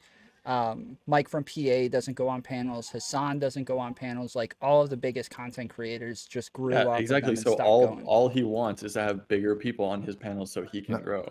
No, and the smaller ones just didn't have the talent. We couldn't keep recycling the good small ones. We had a few of them, but it was becoming it feels like like weekly the same guests, and it was That's like it a was just stale. self-report on you as a booker if you can't find good people to bring on your panel shows. There's tons of people in Twitch politics that are good. panels and be fiery. No, Absolutely. How is Wick doing it right now then? by not going to Twitch politics. You think the people that Wick brings on his stream are not Twitch And to politics? be honest, I don't like his show at all. So Wait, why? It's the same as Dylan's shit. no, it's not. How's it? They're both panels and they both are. One was a very good politics panel. for One's shit. a shit show that talks about fucking dogs. Wait, the Hippy Dippy Rumble was not a shit show? No, we never brought like minors One on was- and talked about fucking dogs. No. No, so they're the two one different where shows. Demon Mama wore clown makeup to the panel. That was not a shit flinging show. It wasn't about fucking dogs. No. So you think it being about fucking dogs is what puts? Yeah, it one was a like politics show. directly It's like above- comparing a dating panel to a politics debate. They're two different things. They might both be panels. They might have the category of panel, but they're different things. So you think Wick's show is like beneath Dylan's because they talk about like social politics and like ethics shit instead of No, I'm saying I don't like world it. politics. Okay, sure. I think they're the same thing. I think you're coping hard. In the I don't- category of panel, yes, but they're I don't think different talking shows. about global politics It's different and, from like, fucking dogs. I mean, ethics discussions. No, I don't think they're that different. Do you think we could There's a bring a substantial senator on to difference. discuss fucking dogs? I don't think you could have brought a senator onto the Hippy Dippy either. I think we could have. We had plenty of political didn't. candidates. So Well, why didn't you? we had plenty of candidates, huh? Okay, well, that's not what you said. Well, yeah, that was the direction I wanted to go eventually. But I mean, I'm sure Wick could get a show with some political candidates. I mean, he had Brianna Wu on.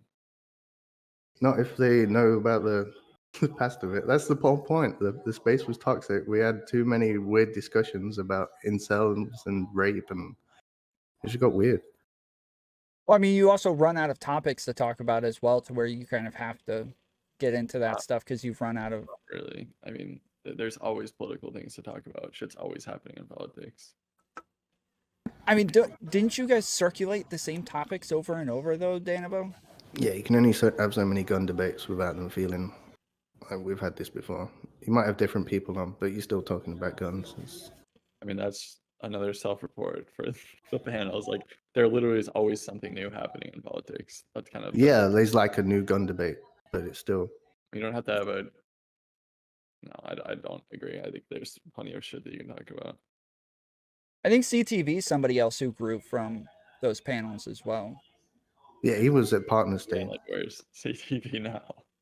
Well, I mean, He again, went to touch I grass. don't think anyone ever took him seriously. no, the Right. people in his chat, I think, did, oddly enough, but they were like, if you look at the right wingers that were going on the panels, it was people like CTV. There was never anybody to take seriously. He was definitely the biggest name and grew the most. He went from a guy talking into a headset to partner status, and then quit. Mm-hmm. I mean, he never had above 100 viewers average, from what I'm seeing. He was close. He was.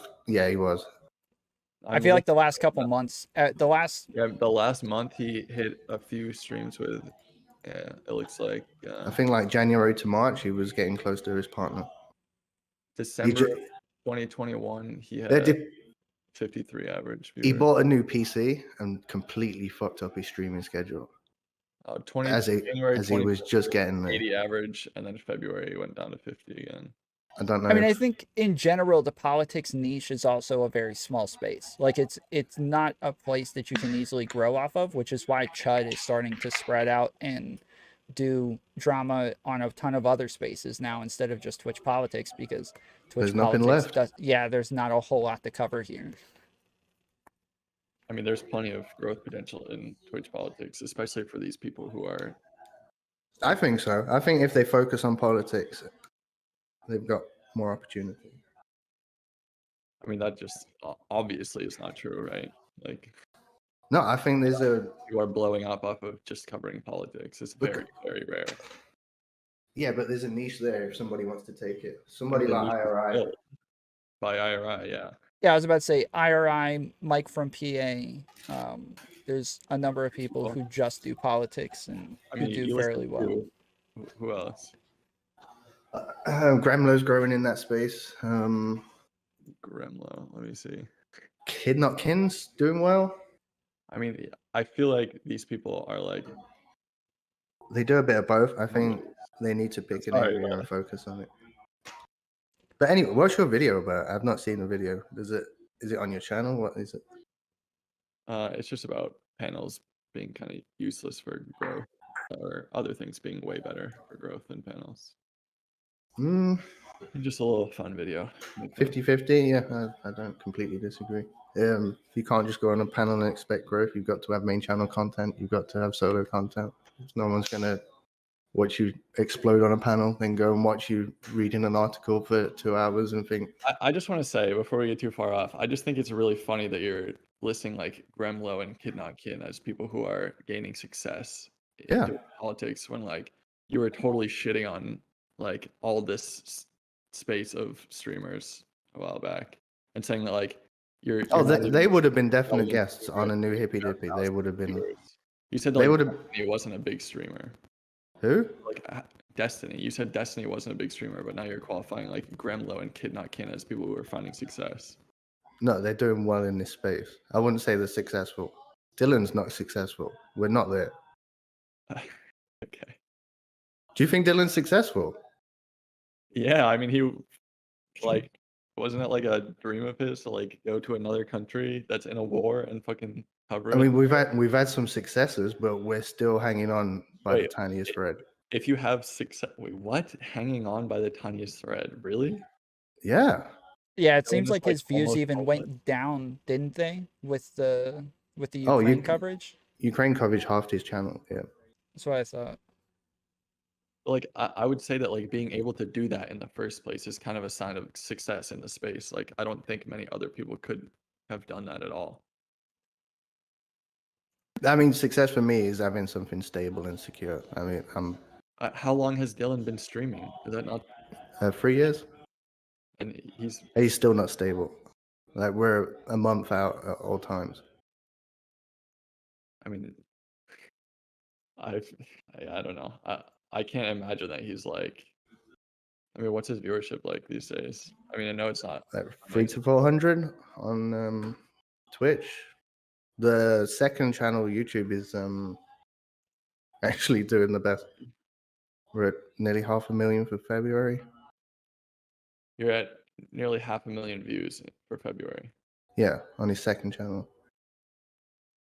What's he doing on the second channel? Wait, hold on. Who gets that money? Is it going to Dylan or is he splitting people? Me, I'm the editor for it. I switched from booking to editing, so I get a split.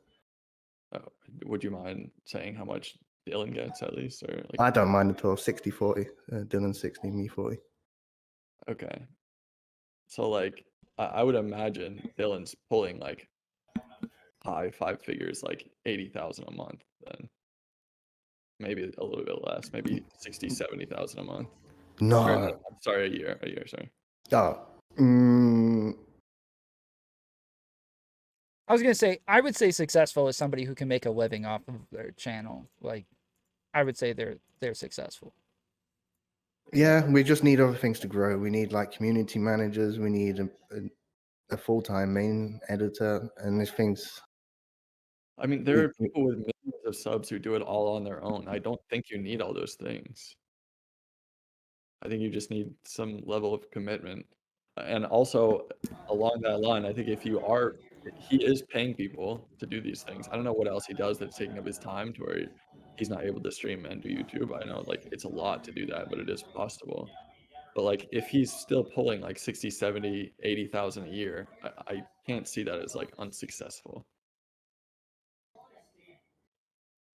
Yeah, it depends what you bury for success is. We're not stable, so he could be pulling that a year, and then next month the channel could dip to 200k views, and we're fucked for the month.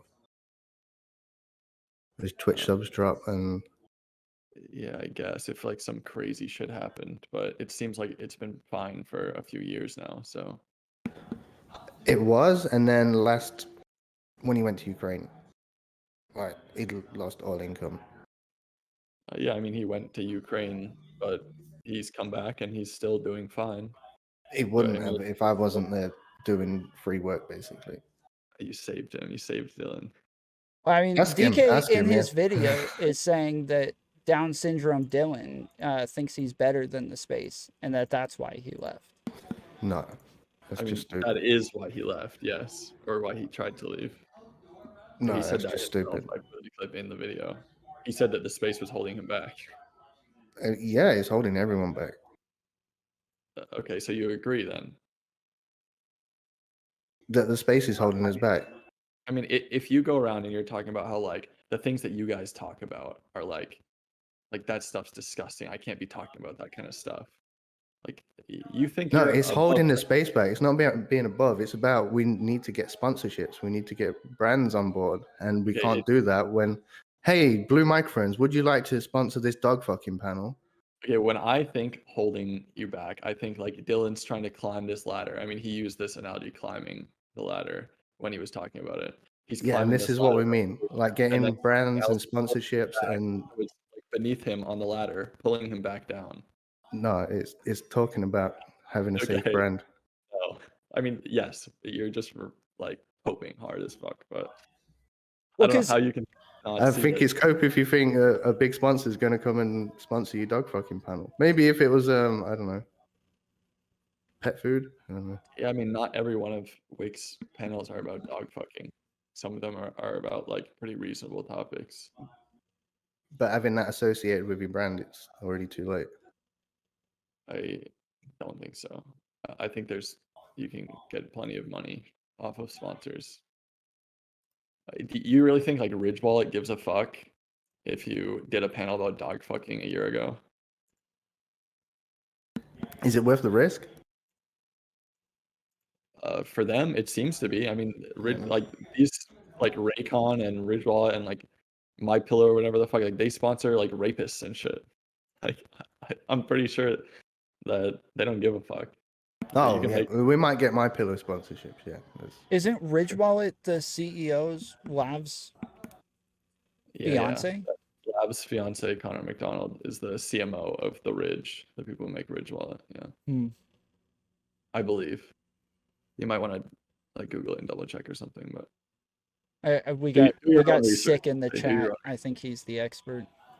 The thing is about the space bringing this down is we're just coming off Pedophile Christmas, where we spent Christmas Day calling everyone a pedophile. I think it might have been rape this year, but yeah. Oh, and the year before, the Christmas before, was when Mr. Girl blew up, and that's what I mean. Talking that about was pedophilia. Pedophile, yeah. And then it was like, was that Mind Waves? What was the Mind Waves thing? It was a stealthing discourse. Yeah, that was a thing. Yeah, I mean, I just think that like everything you say kind of falls apart when you look at what's actually happening. Like Destiny can still get sponsorship. Like, the person who said they wanted to kill all protesters, mostly black people. Like this is just like not true that saying spicy shit in your past negates you from ever having sponsors again. Like, will Destiny have a Sony sponsorship? Maybe not. Maybe, I don't know. But yeah, I suppose it depends on the sponsors you're going for. Yeah, you could have it just lessens your opportunities. I mean, aren't people getting more money from donations and subs and stuff like that, like Patreons and crap, to where getting somebody to sponsor your videos isn't as important? Smaller streamers rely on subs and donors. The bigger streamers rely on sponsorships. What's his face? I mean, that's not necessarily true. I mean, sponsorships give them a lot of money, but it's not like they need them. Like, they don't rely. Oh, they don't need them, but that's where their income comes from. What was his face? Is it Devin Nash? I mean, Devin Nash did the split. It'll be a big chunk of their income if they're doing that, but yeah, I'll have to look into that, because I heard somebody recently saying they were getting away from doing sponsors at all. So that I'll have to look into what Devin Nash said about it. Like 300 view streamers, like if they can get sponsorships, like that's massive for them. But like if you don't get like if Hassan doesn't get a sponsorship next month, like yeah, it'll be fine. Yeah, but like some of these small streamers kind of rely on like mobile game sponsorships coming in every now and then. Do you know Stream Elements offers me a sponsorship every week, and it's always got a quote from Chud saying how great they are. Easy it was to integrate into stream. Yeah, I mean, for me personally, when I was starting streaming, there was a bunch of well, there's two things in the League community that sponsor like smaller streamers. It was like coaching websites and what's the other one? I can't remember. But like a lot of the small streamers like rely on the income, and even like if even smaller than that, affiliate shit from those like small sponsors that like, I mean, someone paid me like $400 to do a pre-roll or something. I don't even know if I did it, but I mean, look, Destiny grew a lot early on off of doing incest debates. Like that was a huge arc of his, where he grew so much on YouTube is debating incest. And then he's also had a ton of other insane debates. But I know that he specifically talked a lot about cleaning up his image, especially after the Mark Gudgel thing, where they kicked him off the campaign just because he had comments about the, shooting rioters, not black people, but shooting rioters. All protesters, right? He said shoot rioters. I don't know about shooting all protesters, but he said shoot rioters. Let me ask you a question. What race were those rioters? White. They were mainly white, actually. Yeah. Mainly white. Yeah, most of BLM is white. So I'm just fucking around. but yeah, he grew a lot. But then eventually he did talk a lot about cleaning up his image. Yeah, but And the point of him wanting to clean up his image was not that he wasn't getting the money that he needed coming in. It's because he had bigger goals. Like he wanted to do real politics shit in the real world, and like yes, that shit. and I think that's what Danabo's saying as well But about also, Dylan. it wasn't dog fucking panels that kept him from helping Mark Gudgel with his campaign. It was the real politics shit that he talked about. It was the like BLM protests and Kyle Rittenhouse shit, right? That whole situation. Maybe. I mean, even YouTube still puts commercials on some of my worst videos. Like I did a panel where I debated maps, and there was a 16-year-old on that panel, and they still sponsored that whole panel. So I don't know what I don't know what other sponsors are. From what I hear, YouTube's insanely strict on what they will and won't monetize. But if they manual review it, yeah, then you might get a strike. But if you're getting I mean, the automatic reviewed title and you've of the got no panel is keywords, map panel. it might just think it's about like Maps. yeah, atlases. Yeah, Should I we just think, put like, I-20 here, really? if you are trying to do like political things, like campaign or help other people with their campaigns, then yeah, it might be beneficial for you to clean up your image. But if you're just like a regular streamer, I don't think it really is holding you back from much of anything to be involved in Twitch politics. I don't think it's Twitch politics anymore. I don't think Twitch politics really exists anymore. The reason that it existed before was because of the symbiotic relationship. Like, that's how I grew, was networking, talking to other people, getting raids, going on panels, and it doesn't exist that way anymore. And it's a lot more split where, like, once the lefties decide that you're bad, they don't want to be on a panel with you, they don't want to talk to you, they don't want to talk to people that you talk to. And I think everybody's just gone off into their own corners now, and it's not like Twitch politics doesn't really exist like it used to. And the writers did that too, by the way. Like it used to. I think it exists in some capacity. It's definitely is not like as thriving as it used to be because people like used and then threw away the space, like Hassan. But like there are still people that are coming up in Twitch politics. Like I mean, you mentioned like Kid Not Kid and shit. Like he was just on like panel or some shit, wasn't he? I've got no idea. I don't follow it that much anymore. And people I like stopped my streamer list in January. people like Stop doing it. Rhizome or President Sunday. These are people like capitalizing on Twitch poll-esque space. I mean, Chud grew out of Twitch politics. There's, I mean, smaller people. If you want to talk about smaller people, like Sick and stuff like that. I mean, I think bringing Kidology on was a great move. Like, I think that's always been, since I've been around, one of the biggest issues for all of us was trying to pull in other people from outside the space that talk about similar topics, getting them to come engage with us. That was always the biggest problem. And I think like getting them to come talk to us and being able to engage with them is hugely beneficial for the space and for everybody. And Kidology went on a WIC panel, right?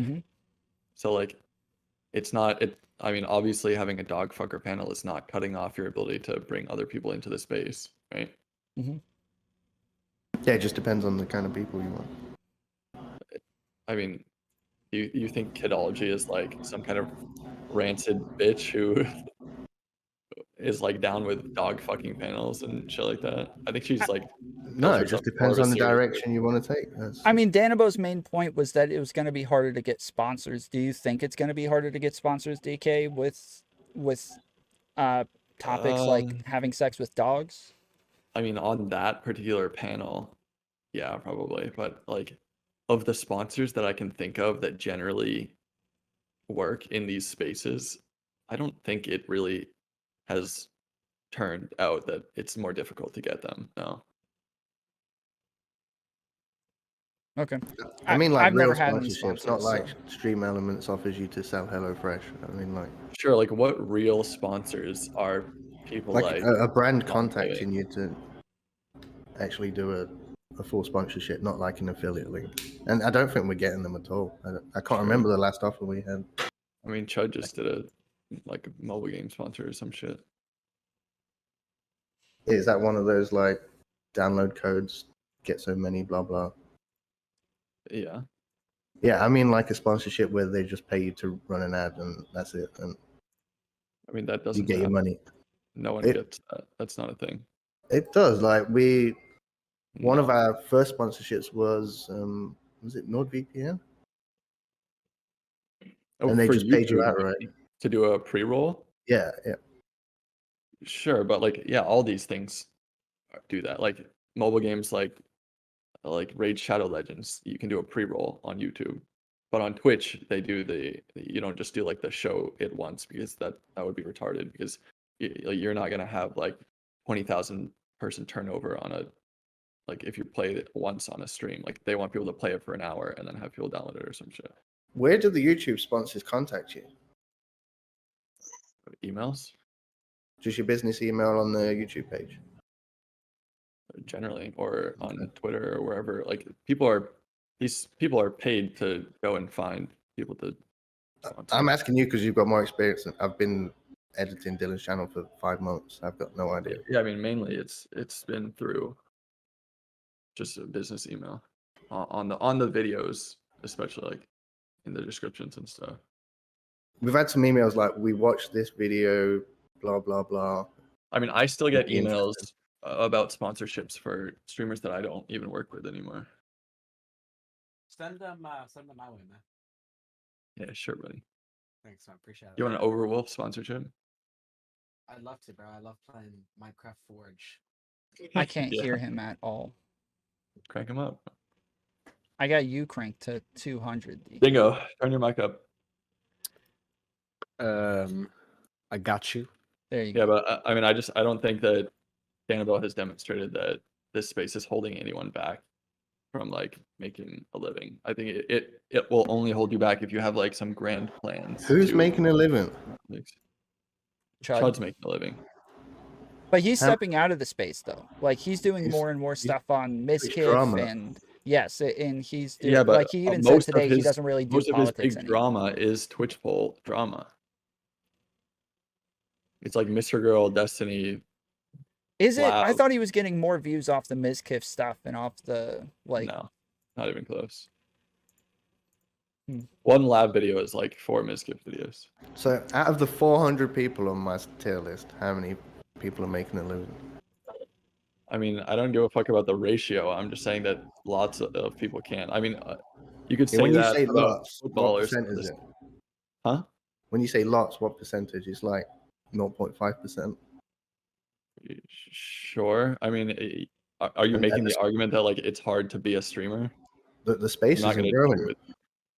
It is. There is a problem with Wait, with the ratios. space not though. growing doesn't matter. People can grow in the space. Out of the space when they get out of it. Yeah. So what get to a Danabo's certain talking point. about right now. Tom, shut is a the fuck up, constant dude. problem. Let me. I don't need Well- you to explain it. Let me respond. Well, no, to it. because it is. If Destiny stops streaming, all of a sudden my viewers like quadruple, right? And it's I doubt same it, with but Chud or no. something like that. I Like all doubt of a it. sudden I get a lot more views because they stop streaming, right? I'm sharing don't think viewers so. with a ton of other people, and as being a smaller Wait, person, Tom. I think your viewers will increase if Amaranth stops streaming. the point is that like we're all sharing viewers because the space doesn't grow. We're just getting different ratios of the same people. I mean, maybe there are definitely viewers in Twitch politics that don't cross over, first of all, for sure. I mean, we know this absolutely because there's a lot of people that fucking hate Chud that watch other people in Twitch ball and don't watch him. Do you think that was always the case? What do you mean? I just feel like a couple of years ago, everyone shared quite a lot. Like we used to do raid trains where they would go from mine waves at I'm not 2 saying that a.m. people relevant. don't share viewers in the space. I don't know. It how used to be a this- lot more I don't know symbiotic. how this means that people can't make a living in Twitch politics. I mean, because the question you asked was who's making a living. And it's right. like 0.5% of people. And they're making it They said outside that of this. doesn't matter. There are people making a living, and they made a living by coming up in Twitch politics. And then like moving Chud- out. Chud doing Twitch politics got him to a point where he could stream full time and support himself. Before moved he out of the moved space. beyond Twitch politics, Yeah. he's still in the space. What do you mean? What are you saying right now? You have no I fucking see idea how what he you're is. talking about. Wait, in what way has Chud moved beyond Twitch politics? You think if Chud was like, fuck Twitch politics, everyone who's in my community that's from Twitch Bowl, leave now, that he would be able to sustain himself? Yeah, I don't think it would make a difference. He could continue his drama coverage and people. You are fucking retarded, bro. You are fucking retarded. There's no way. You don't think? What's his content on his YouTube? It's drama shit about Twitch politics. Yeah, it's still mostly drama about Twitch politics. He even said the other day that when people invite him onto panels, he's less likely to go on the panel. He just wants to see if there's drama on it, and then he can cover it the next day and get way more views than the panel did. Mr. Girl, Lav, Frogan, sort of. You'd call Mr. Girl and Lav Twitch poll people. 100%, yeah. Yes. When have they appeared? They're on only Twitch? we're only interested in them because they were involved in the Twitch politics space with people like Destiny. Came into like being because it's of the Twitch. Destiny orbit. Okay, I would agree it's the Destiny orbit. I think the Destiny it's orbit. not just the Destiny orbit, but Destiny spaces. created Twitch Poll, and if you are in Twitch Poll, you probably have something to do with Destiny. I would see them as two different spaces. Mr. Girl and Lav made the rounds on panels and with a bunch of other debaters in Twitch politics as well. Yeah, I mean, Mr. I think this is after I Smarts, and he was on a Wick panel a week ago. Zerka, President Sunday, adjacent. He's normally just sat outside the window throwing shit in the windows. Wait, but yes, but he still makes a living off of Twitch Poll. Like President Sunday gets all of his views because of Twitch Poll. But I mean, can we just look? Like if you want to look at Chud's channel, you can see 19,000 views, 25,000 views about shit on Mr. Girl. Frogan video 6,000 views. I just wouldn't. Sunday 16,000, 18,000, 39 DAF 8,000. I wouldn't put Mr. Girl in Twitch Poll. Danabo, have you spoken to Landon about this issue at all? Who? Slip phone land on these nuts, bitch. Oh, that was a good one. Okay, continue your Kick conversation. this fucking child, bro. Kick this kid out of here. I don't know why he's here. Kick him out of here. Let me talk to Hey, Dan. Dingo, did you make a video on this, Dingo? I tried searching for DKs and I'm sure your name came up. Yeah, but I'm not in your tier list because you're retarded. Are you a Twitch politics streamer? I make videos on them and I make more viewers. On my It seems like the anti-Twitch poll people are more likely to get a living out of this than the Twitch Yeah, poll but people. that's still Twitch Poll, right? Because they still are profiting off of Twitch Poll. Man. Yeah, Well, because even Twitch Poll people are anti-Twitch Poll, so there's no difference. Yeah. But I mean, like, this is my whole point, is that Danabo would just say dumb shit, and then, like, I just proved him wrong, and then he tries to, like... You didn't prove me wrong. I don't agree that Mr. Girl is Twitch politics. He's never interacted with anyone else. Retarded, then. I don't know. He was on a Wick panel. He was just on a Wick panel. What determines whether someone is a part of a community is not whether, do they stream on Twitch? It's participation. And Mr. Girl actively participates in the Twitch politics community. You would agree Right, with it's that? about the symbiotic relationship. So Vosh, Destiny, like all of these people, we all cover them, they cover us. Like it's all... Do you consider that Hassan part of Twitch poll?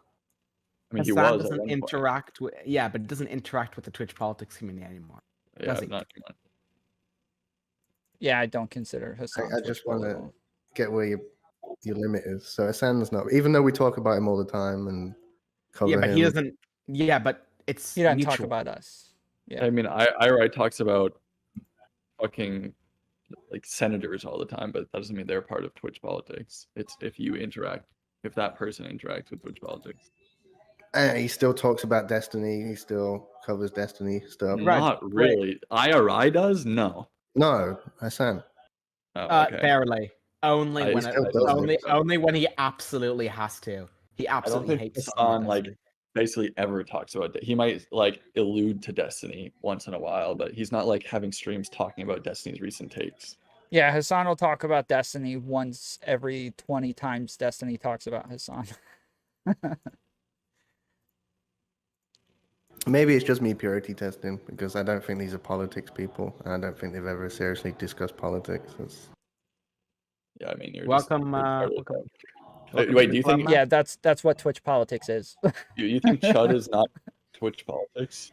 Not anymore. No, he used to be well into politics. He used to talk about it a lot, and now. Oh, okay. Wait, do you think Twitch politics means you're on Twitch and talking about politics. That's what it used to mean. Yes, Okay. I don't even think that's true, but it definitely did. That's all we talked about all day, every day during COVID for 6 months straight. During COVID, yeah, this is when it started. It was the dude, Destiny was starting Twitch poll talking about incest and shit like years before He that. was, but we didn't call it Twitch were- poll back then. When I It first got in is when we started branding it Twitch poll. No, but they didn't call it the Holocaust until after it happened. Like you can name something after it already happened. Well, yeah, this sort of started around the N-word Andy debate where people started interacting more. There was more of a political thing. When there were actual Twitch panels, yes. Mindwave started Twitch politics. No, that's when everyone started interacting and it started becoming like a community of streamers, not just one big person. Yeah, I mean, maybe. I think there were lots of little people kind of hanging around, talking to each other. And then the space grew because of the larger people interacting with them. But I think Chud absolutely is a part of Twitch politics. I don't think you have to talk about like the most recent congressional hearing to be a part of Twitch politics. I think. I don't know. I think like ethics and shit is pretty well baked into Twitch poll now. Like the panels about dog fucking or incest are, whether you like it or not, part of Twitch poll. I mean, you would know more about Chud's content than me, so I can't really disagree on that. So, yeah. If you say he's still doing politics, he's still doing politics. I mean, you made it clear that I see it. know more when you said that Chud isn't making a living off of Twitch politics. Well, again, yeah, even just talking about philosophy stuff, we would consider that Twitch politics stuff. Not necessarily politics stuff, but it is Twitch politics stuff. So getting into philosophy, getting into having sex with dogs, incest, like getting into these deep philosophical conversations, that has always been a staple of Twitch politics. Deep as hell. But there was always a thread of this is politics and we're doing politics. Maybe. Yeah, but I mean, like, this philosophy and ethics shit is, like, you bake these into politics in a lot of cases. Like, having a vegan or, like, abortion debate. Like, these are usually ethical or philosophical debates, but they're still politics. They still have, like, connections with real-world politics. Yeah, Same with talking about trans people or gender or any of these other things. Most discussions are probably about trans people over the past couple of years. Right, and we're not giving like prescriptions for some sort of legislation. We're discussing like the philosophical or linguistic or biological side of these things. Yeah, but the reason for discussing it was usually because there was a policy or a bill or there was I mean, something in real world politics can spark it because it'll get people mad. But then it's not like about that legislation usually. No, it usually turns into the same 5 talking points over and over. Yeah. I mean, sure, but people still grow out of that, and people are still becoming successful out of having done Twitch politics. Whether they're growing out of it or not, a lot of people are getting their start in Twitch politics, so there is value to the space. You still think there's the networking opportunities in the space? Absolutely. Like, Sick, someone who is just some random bald skinhead on Twitch, like, he can talk to Chud whenever he wants, and then Chud can get him on a panel with Destiny if he really wanted to. As many opportunities. So we've got Chud. Dude, Will and his channel was on a panel with Destiny. Like, his channel's not growing, is it? I mean, if he wasn't a retard and he sat down and talked on the panel instead of cooking a meal, then he probably would have grown out of it. Yeah, I just don't see any way. Him? I didn't even know who that was. I just saw somebody in the kitchen cooking. I didn't know what was he doing. So when I'm talking about new talent coming in, I don't think of Will and his channel as new talent. I don't see any spark. I don't see any me. Well, no, it's not because Will is retarded, but it is possible. Like, those connections are there to be made if you go out and make them. Yeah, less connections, but they still exist. Yeah. Okay, well, that's not what you were just implying. I think a lot of the people who got in early ate up most of the viewer share, and then they all dipped out and went and did their own things and didn't continue engaging with the space. And now, like, it is much harder to grow because of that. But Destiny, Chud, Irrelevant, like, these are a few of the people who are still around engaging with people. Yeah, I mean, it's harder to grow in the same way, but there are still easy ways to grow in Twitch politics. I mean, I literally just by virtue of being someone who's known from Chud's community have a video on a channel with 0 subs at thousands of views. Like it's not that hard if you make connections with people in this space. Well, it's not that hard if you put in the work, but a lot of people don't want to put in any work. They want to go on a panel and that's it. I think that's it. Well, I'm done. maybe Yeah, those maybe people those aren't people should. streamers. They're just Yeah, they should hobbyists. kill themselves. Yeah. Wow, Dingo. I don't know I about think that, that's but what it is. That's probably I it. I would probably That's stand by that fair. position right there. I would agree in most cases, but I wouldn't say it like that. Me personally, Well, I wouldn't. I would definitely agree in all cases. Okay. Can you So name a there's- streamer that you think should do that, Dingo? Sorry. No, don't. Stop Any, beating him. any particular streamers you have in mind? Oh yeah, I have a few. them. One of them's in the VC right now. Damn, Tom, what the fuck? Tom's the only You, bro. streamer. I think. Me personally, I wouldn't let that slide, but you might be different. It's Yeah. Dingo saying it. What does it mean? Oh, Tom, you're such a failure. All right. That's any last memes, guys? Yeah, you're a failure. And a felon as well. Oh, Let's that's go. true. A lot You of got F your words. ass A lot of whipped. F words Took that Tom is, huh? Yeah. I mean, I think in conclusion, Danabo is pretty much wrong in almost everything that he said so far, and I wouldn't take him seriously on basically anything. Damn, Yeah. you lost. I would I'm also always add. roasted. No I point will in me say, responding. I'm always right. Yeah. And I told you it was dying. It died. And how do we bring it back? Is the next step. I think it also needs to be said that DK has a serious issue with centering his text. It's supposed to be like that, bro. That's the style. Come on, man. No, yeah, that's There's literally a no, center text tool. I could click one button. You think I'm incapable? Yeah, you should take the video down, center all the text, and re-upload it. To be honest. Centered I text don't know about is that. lame. Mhm. Yeah, well, Tom, no one cares about your opinion because you're like a nobody, so that's cool. Thanks, buddy. Oh, it wasn't a compliment, but no problem. I don't think anybody cares who you compliment. All right, guys. You do. That's it. That's why you're so insecure about it. Wait, Tom, your video's Yes. titled "Taking Down Twitch Politics." What did I miss? What was Oh, you taking nothing. down? I titled that long before I knew I was covering any of this stuff. I Hey, just Danabo, put a freaking random title up. I have one last question for Danabo. Do you still think that like no one in Twitch politics should be giving advice about growing streams? I don't see anyone that can. No. Why do you feel that way? But Tom, if you have to go, I'm sorry. I don't mean to like drag your No, shit you're out. fine. Yeah, well, why do you think that's the case? That no one in Twitch poll can really give advice? Because they haven't made it. I mean, we could ask Destiny and Vosh for advice. Yeah. You don't think like Chud would have any valuable advice for growing creators? He might have from just being a nice person and being able to think about things well, but not from being a big success. No. You don't think? Okay, that's fucking retarded. First of all, I think a lot of people would kill to have the viewership that Chud has, and if they could get advice from him that would help them, they would probably actually pay a lot of money for that. What advice could he give them that could help? Well, I think it one of the depends on key it. pieces of advice is Be me. You not- can't pinpoint where you did something. I can. You So can from first not experience, rationalize. he could teach us not to mess with 17-year-olds. That's a really Oh, good All right, oh, all yeah, right, all right. that could be. Yeah. Okay. Yeah. Listen, All right. I think that Chud I would lost. definitely give a lot of good tips to people. I mean, I feel like I gave good information in my video, and I think like if Chud sat down for like 30 minutes and just typed on a fucking notepad, he could give some advice to small creators that will actually help them a lot more than they would get on their own. What would be helpful would be Chud writing down his mistakes that he made along the way. I think that. Yeah, would but be that's advice that he could give. Like, I did this, but here's what you could do instead. I mean, that's something that he would say. He would tell you that, like, he spent the first couple years trying to appease lefties and trying to appease his audience and trying to stay within the bubble. And then eventually he decided to do his own thing and just do stuff that he enjoyed and cover drama.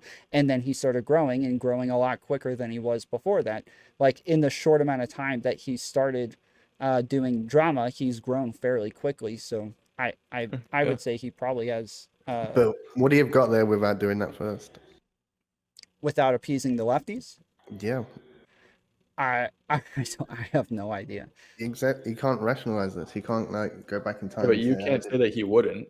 And that No. advice is something that you could give. You don't know if that advice wouldn't work, but that's advice that he could give based on his experience. I don't know if that's the exact advice he would give. Yeah, But there's just no telling if it would work. So, I mean, this is just autistic. Like Chud absolutely Wait, could give you some advice Danabo. to creators. I don't know how you think otherwise. Well, why do you think that Danabo. like Hassan could give better advice to anyone than Chud could? sorry, the other guy was talking. Sorry, DK. If Hassan were to give some advice to a smaller streamer, what do you think he would say that would be different from what Chud could say? He would say, "Leech off Destiny until you make it big, and then stab him in the back." I think that's what he would say. Yeah, you don't think Chud could give that same advice?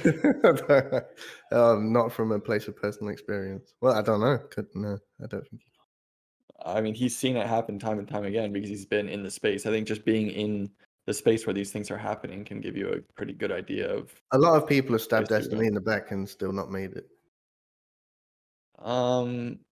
Maybe, but like a lot of people have done it and have gotten really big off of it. I mean, Mr. Girl Right. just did it. As a Foster streamer, did it. you are your personality. I can't give you advice on how to have Sure, but a better lot of people personality. have great personalities, but won't make it because they just don't know how. Because they don't know that they need to be consistent. They don't know anything about the YouTube algorithm. They don't know anything about building a brand. They don't know anything about like how to get connections. Yeah, yeah. Maybe like, Chud knows these are- about that. Maybe that was partly you. That could have been. I mean, these I are don't things know that how I much could work say you and did. I know Chud could say also. So like, if me, someone who doesn't really even have a channel in this space, can give people advice on growing in this space, I'm sure Chud could do it. Who's been through it? Yeah, I would just take it with a pinch of salt and go your own way. I mean, I don't know. I would take Chud's advice over somebody like Xanderho. Like, I think a lot of the people who got in early just had a huge advantage on everybody else and got a huge share of the viewers, whereas like lots of other people are probably making much better content. They didn't build those communities as early on. How's Xanderho doing nowadays? He's just hit 100K, I believe. That was his quail farm.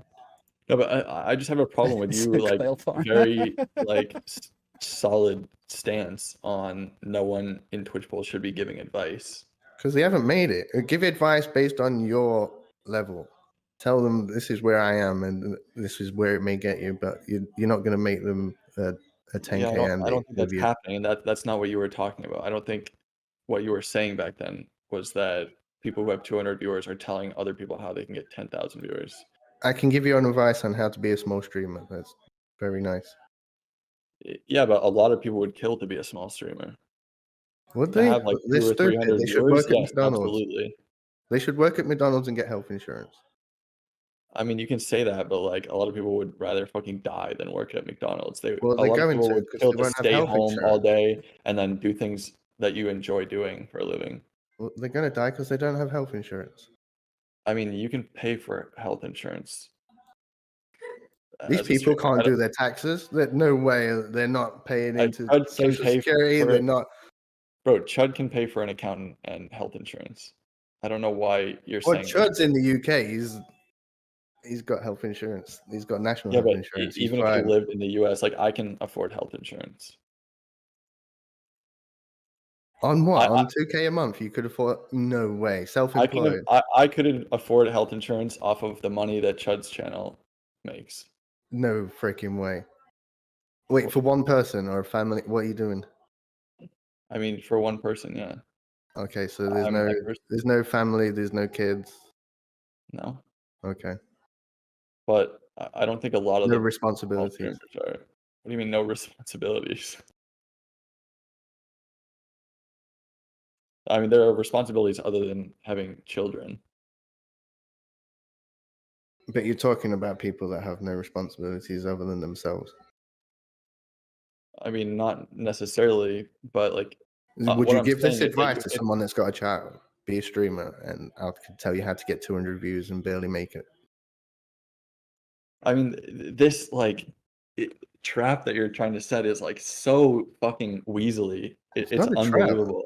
It's a Like serious question. you're saying that someone should just go work at McDonald's. Like, yeah, if there's no way they're gonna make it, but like if you have the ability to stream, you can do both. You can work at McDonald's and then come home and stream for a few hours until you build it up to the point where you know that you can go full time. That's what most people do, is they have a job and then they stream on the side, and then once they hit like 200 300 viewers, then they can go full time and they do that. And if that's what they want to do, if that's what makes them happy, I'd rather someone be happy than like desperately working every day miserable at McDonald's just because they get health insurance for free. And then 1 month their viewership drops to 50 and they're fucked. They can't pay Who the rent. is this happening to? Who is Dylan. losing all their viewership overnight and then they can't like live? Dylan. Dylan probably makes like 60, 70, $80,000 a year. Like he's No. not. Yes, absolutely. No, not at all. Then he's After fucking a 60-40 horrible split. With a 60-40 split on one channel. He has another channel also, and he streams to 300 The viewer channel average. had 3 videos uploaded in 4 months. Okay, I mean, if he has a channel that's getting 500,000 views a month, that should easily be pulling like anywhere between $3,000 to $6,000 a month. No, not with the current revenue rate. Okay, well then you guys are just shit at YouTube, and that's not the fault of. No, has your revenue not dropped last month? In January, or you mean February? January. I mean, everyone's And December's like revenue, the RPM, it like halved from November to December.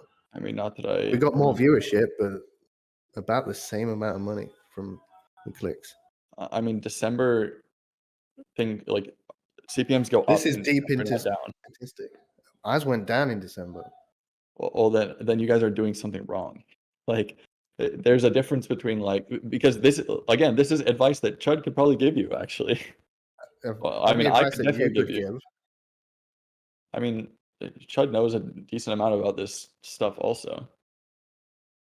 And I'm someone that doesn't have any viewers on stream right now, and it's advice that I could give.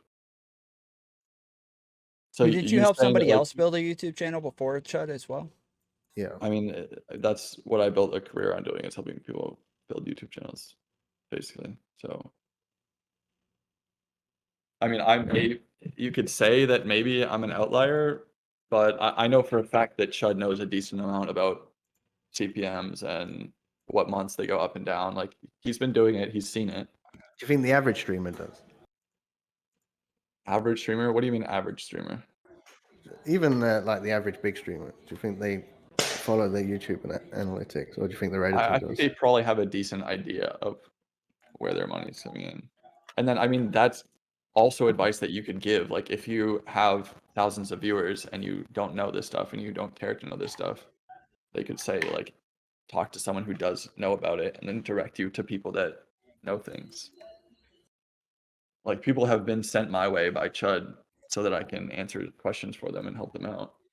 So yeah, the person that I go to would be August, and I do go to him quite a lot. Sure. But, like, I mean, that wasn't your original statement. It's just that I would go to August over you, right? Okay. Right? I mean, you can do what you want, I guess. I don't know why, but would you recommend, if as an editor, you're just starting out and you could get advice from 2 people, would you go to DK editing or would you go to August editing? I mean, me personally, I don't think it matters which one you go to. I think August is great at what he does, and I think I'm also great at what I do. I'd go to give great advice. I think I'm probably way more likely to respond than August is.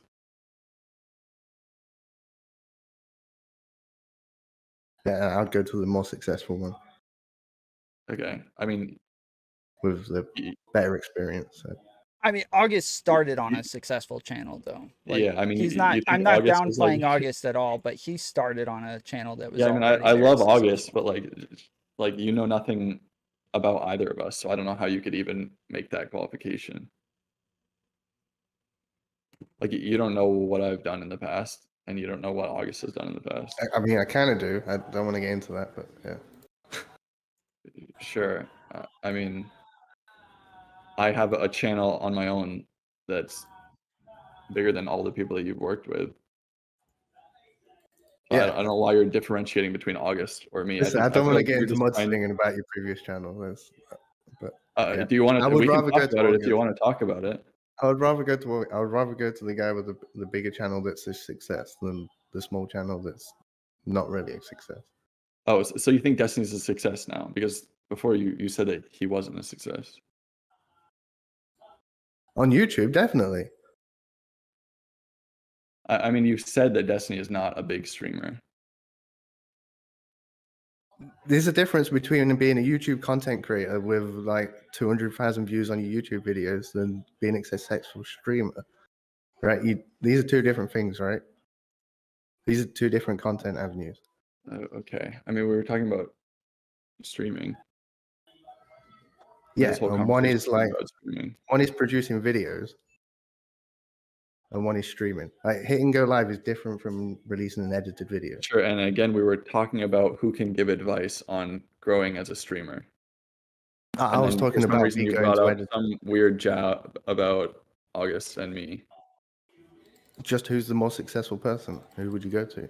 That was just the. I mean, I don't want to like you're setting this up. I know why you're doing this because you want like If you want to do it, if you want to compare streamer to streamer, I love August, but like he walked into a channel with hundreds of thousands of subs. So if you want to compare streamers, I've grown channels from 8 subs to 800,000 subs. I've worked on channels with millions of subs. Okay, so if you want to compare streamer to streamer, would you go to a San or would you go to Mike? You want to talk about streamers now? Would you go to a San or would you go to Mike from PA? But what do you want to talk about? Do you want to talk about editing? Do you want to talk about streamers? Do you want to talk about YouTube? You had a problem with comparing editors, so I switched. Sure, I mean, I have a problem with it because we all know that you're trying to weasel around and get little jabs in. Because it's just very apparent that you'd go to the bigger one over the small one. Why? You really think you'd go to Hassan over like? If I had an avenue to talk to Hassan over talking to Mike, yeah, I would talk to Hassan. Yeah, I mean, because Mike is literally just a carbon copy of Hassan, but there are other streamers that are smaller than Hassan that could probably give you way better advice. Like you just because you're big at something doesn't mean you know fucking anything about how you got there. So you could get. So you could get better advice from a 2-viewer streamer. I mean, it depends what that 2-viewer streamer's experience is. I'd say it's less likely maybe that a 2-viewer streamer would versus Hassan, but I don't really know if Hassan would have any good advice for growing streamers. No. Would he say like react to content? Hassan thinks he built Twitch politics. Like Hassan did nothing on his own. He stepped into a career in politics from his uncle, and then he stepped into a streaming career from Destiny. You really so think there's Hassan literally no difference who you go to. So what's the point here? The point is that 0-viewer streamer and they can give you the best advice. You can go to the massive streamer. And I'm not saying the best. Advice. I'm just saying that it doesn't like just because you're a smaller streamer doesn't mean you have no good advice to give. And that's what you were saying. You're saying that like people with hundreds of viewers shouldn't be giving advice at all. Not like they know better than the smaller streamer, though. I mean, as you just pointed out, the 0-viewer streamer could have better advice than the 200-viewer streamer, and the 200-viewer streamer could have better advice than the 10,000-viewer streamer. So, I mean, it's don't just go to them. Yeah. But like if someone's coming to you for advice, it's probably likely that they see you as someone with some advice to give, and you probably know more than them. If you are doing something successfully and someone else is just bumbling around doing fuck all, and they're coming to you for advice, yeah, you probably do have at least something to give them.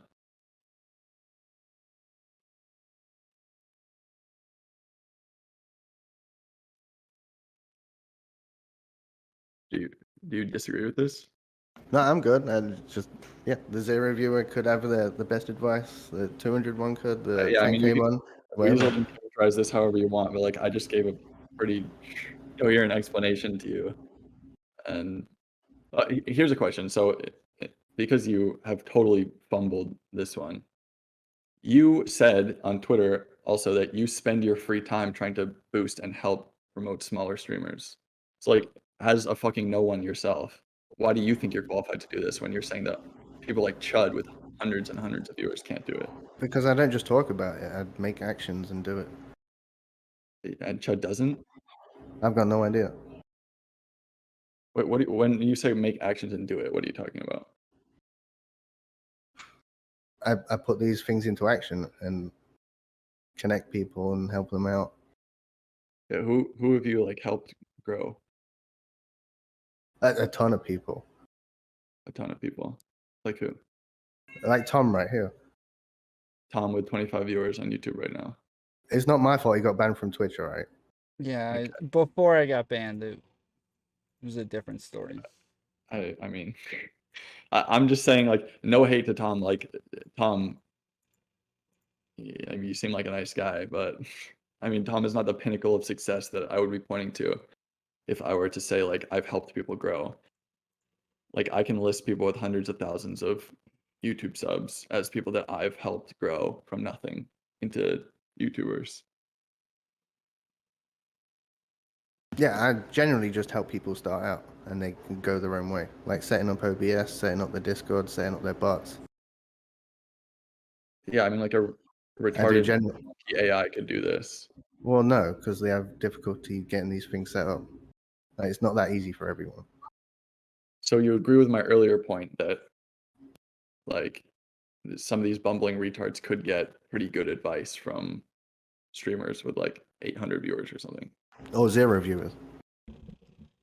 I mean, it's probably less likely that a 0 view streamer could give you advice. So like, it's less likely that an 800 could give better advice than a 10K. Yes, okay. No, I think like because there's a difference between not doing it at all and being completely unsuccessful and being able to make a living streaming. Like, if you've made it in streaming, I think that the advice can vary based on viewer size. But having made it versus having not made it at all is actually a difference. So you quantify that difference, but not the difference between 200 to 2,000 to 20,000. I mean, again, I think it might be more likely that someone with 2,000 viewers has some insight on some things that a 200 viewer streamer might have, but I think a 200 viewer streamer would still have decent advice, probably. At least for someone who knows nothing, which is the people that you were talking about just now.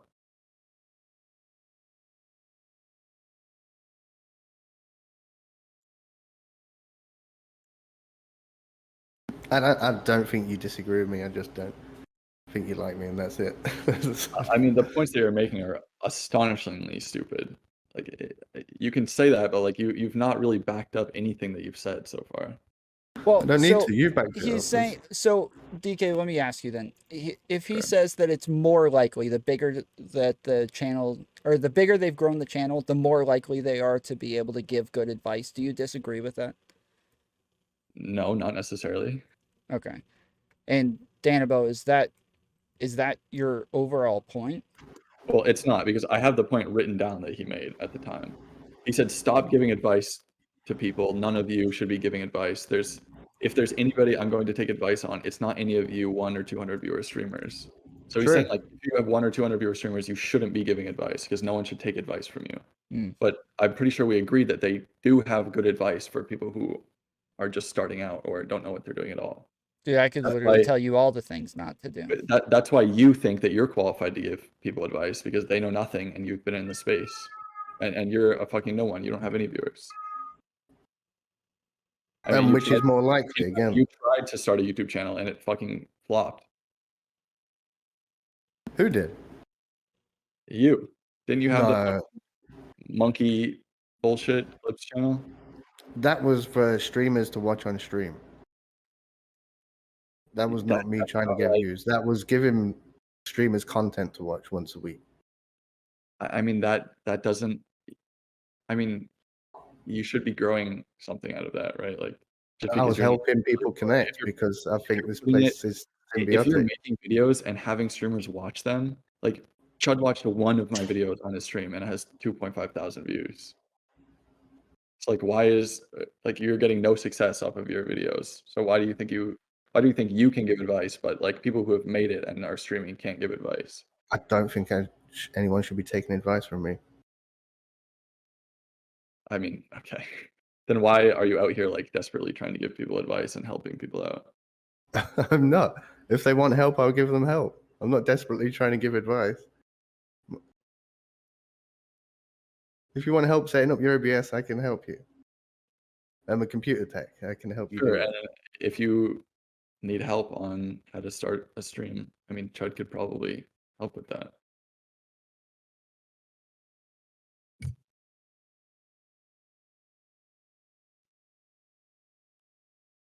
Okay.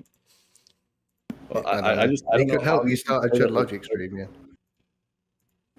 Yeah, I mean, you really don't think Chud could give good advice on like having a consistent schedule or I don't know if doing you want to focus on about Chud things that are specifically, popular yes. As a generalization, you shouldn't listen to any of these. Okay, I mean, I have a question here for you. Let me read it out real quick. It says, "Can you wait. Oh. Ask Danabo why he says no one in Twitch poll is successful enough to give advice, but when asked for examples of streamers he helps grow, the only person you bring up is Tom." Because I don't really want to put people's names out there. I help a lot in the background. I admin for a ton of people with all varying political That backgrounds. makes no fucking Tom's on the sense. call right now, and I don't think he'd mind. You won't list people that you've helped out? Why would they have an issue with that? I just haven't asked. I try to remain professional in the work I do. Putting people on like a portfolio or something isn't unprofessional. If you've helped people, it's like totally. It is if I don't ask them if I can use them as a reference. Yeah, there's a ton of people that I did debate coaching with. I can't ever like talk to them Wait, or talk you about don't it need unless I that- go. You don't need to ask them someone to first. be a reference to like say that you worked with them. No, I can just generalize that I've worked with streamers and helped them set up their OBS. I mean, I've If worked people ask me for a reference, I people, can refer to someone like I just but like did I can with still Tom. put them on a portfolio.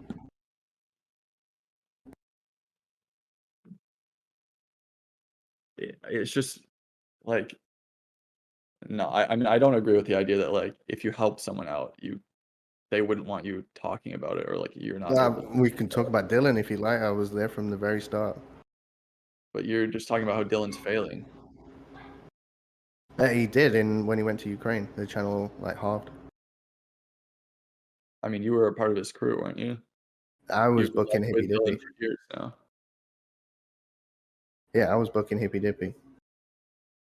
He decided to close that down, and there was nobody editing, and I decided to become an editor. I've never done this before. And he couldn't have paid anyone. Did you do the Elon Musk video? No, that's high progressive. He's very good. I just think you probably, if you're saying, well, one, I think you're retarded for saying that successful streamers can't give advice to random nobodies who want to start out. But also, if you think that, then you probably should shut your fucking mouth and not give any advice. Because, I mean, you are working on only failed channels. The only examples of people that you've worked with are streamers who are failed or are going nowhere. And like you yourself are basically a no one. So I don't know why Absolutely, don't listen to me. If you want advice on how to grow a channel and live month by month, then yeah, I'm your guy. If you want to live month by month, I'm your guy. If you want to actually make a stable living and you've got responsibilities, if you think that you have no good advice to give, then why are you talking?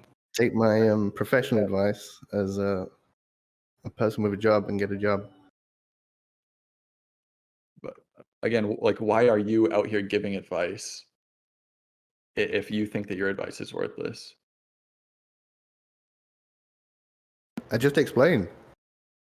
If you want advice on how to grow a channel to live month by month, absolutely come to me. If you want advice on how to have a stable life, this probably isn't the avenue for you. I mean, you're just saying nothing. Like, Chud has a stable life, so why couldn't he give other people advice about that? I don't think you believe that. Believe How many what? months? How many months of say you got a community strike, and the channel was down for 28 days. What happens? Chud's fine. 28 days? With no YouTube? Yeah. And the Twitch gone. And Twitch gone. So if you get deplatformed from everything, like if you lose your entire job. Say he got a community strike on YouTube and Twitch banned him for off-platform content. What is the revenue avenue there? Right. So if you work at McDonald's and you get fired for like jerking off in the freezer. You've got more protections than McDonald's. And if you're No, you jerking off don't. on stream. What? Of course you do. How? If you get fired from McDonald's, you have nothing. You have more protections in a workplace than as a... All you have is saying that you worked at McDonald's, which is as a self-employed streamer. You don't think you have more stability with like a 9 to 5 than being a streamer? No way you believe that. Maybe, but like I don't think it's like much. I don't think it's enough of a difference to say that like you should like Chud shouldn't like. Do you think Chud should go work at McDonald's instead because it's more stable? Yeah, I was about to say that really depends because somebody like Chud's gonna have a much more stable job than somebody who's working the cash register at McDonald's. But somebody gets fired from McDonald's, they can go Didn't a claim ton of people just unemployment. get laid off because of COVID? Like, what if another pandemic happens and you get laid off from your job? Bonus for most people. Yeah, I think. What? So losing your job is a bonus? Yeah, they got paid more than their job paid in quite a lot of circumstances during COVID. Yeah. I think a lot of people were pretty pissed off that they lost work during COVID, and they kind of fucked the economy for a while. And still, there's just no argument that having a normal 9 to 5 is more stable than being. Again, do you think Chud should quit streaming and go get a 9 to 5? The Chud specifically, probably not. But as a generalization, absolutely, you should get a 9 to 5. Why not? What? You were just arguing that I don't think Chud has a stable career, and then like, what if he gets banned off of everything? As a generalization, yeah. Take Chud's name out of it. About Chud. No, because we were talking about Chud. Streamer X. Call him Streamer X. No, let's not do Streamer X because you said this specifically about Chud. You were like scoffing at me because I thought Chud was stable. Because you know it's not true. Then which is it? Is Chud stable or not? No one in this space is stable at this point. You think Chud is less, more, or the same stability as someone who works at McDonald's? Less, obviously. You're just fucking retarded, bro. Like, no, it's obvious. Like, I guess like hold on, because we're using stable. It's banned off of every fucking platform. Yeah, what if you get fired from your job? Yes, the word stable is doing a lot of work here because I don't know what the hell stable means then. Because yes, if you get fired from your job, you can go claim unemployment and probably make some money while you're looking for another job. But if you get banned off of a platform, you don't go claim unemployment and you're just making nothing. So like stable, Chud probably has a lot more money saved up to where if he gets fired or gets deplatformed, he's able to live for a while and figure something else out. Whereas somebody who's working at the cash register at McDonald's has no money saved up and they have no so stability here doesn't mean a whole lot when we're looking at these two circumstances. No, the other stability is your wages guaranteed working a job. If you're a streamer, your wages dependent on viewership, dependent on content, and yeah, I mean it varies, but it's probably not the case that you're just going to be shit out of luck. Like, even if there's nothing, even if there's like a total drought for content for a month, like Chud is not going to go homeless or some shit. 2 months, 3 months. Yeah, if you're not working for 3 months, you're not going to be able to pay your bills. If you get fired from McDonald's and you can't find a job for 3 months, you're fucked. That's the same. The McDonald's workers making the same for 3 months. The streamer wages is in flux constantly. Yeah, in flux, but like Chud's not going to be just down. He's not going to be down for 3 months. I mean, it's stable above the limit of like being homeless, which is, we're not talking about like, are you making the same amount of money every month no matter what? It's, are you making enough money to live no matter what? Like if it was a drought of content for like 3 months or for a year even, I'm pretty sure Chud would be fine. He could survive. Like Chud has not built his life around making the top end of like monthly income that he could make.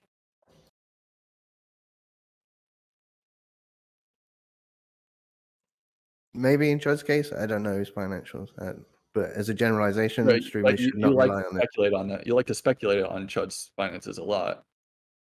Using it as an example, yes, as an example for the generalization. I don't know how you don't when get you talk this. about the pot noodle shit and Maybe about not you're being able to feed his kids. living and in shit like that. anecdote world. I mean, I'm just working on the things that you yourself have said. Do you understand these are generalizations? I mean, you can say they're generalizations, but you talked specifically about ChudLogic not being stable. So like, if you want to talk generally, don't bring up specific people's names as examples. Fine, which is why I said let's switch to Streamer X. But you wouldn't make this. Would you make the same comments about Streamer Well, X? I'm trying to hold your feet to the fire because you use Chud as an example, and like you can't talk about a specific person, and then when you get caught and shown that it's not the case for that person, I just don't try to make believe it you. general.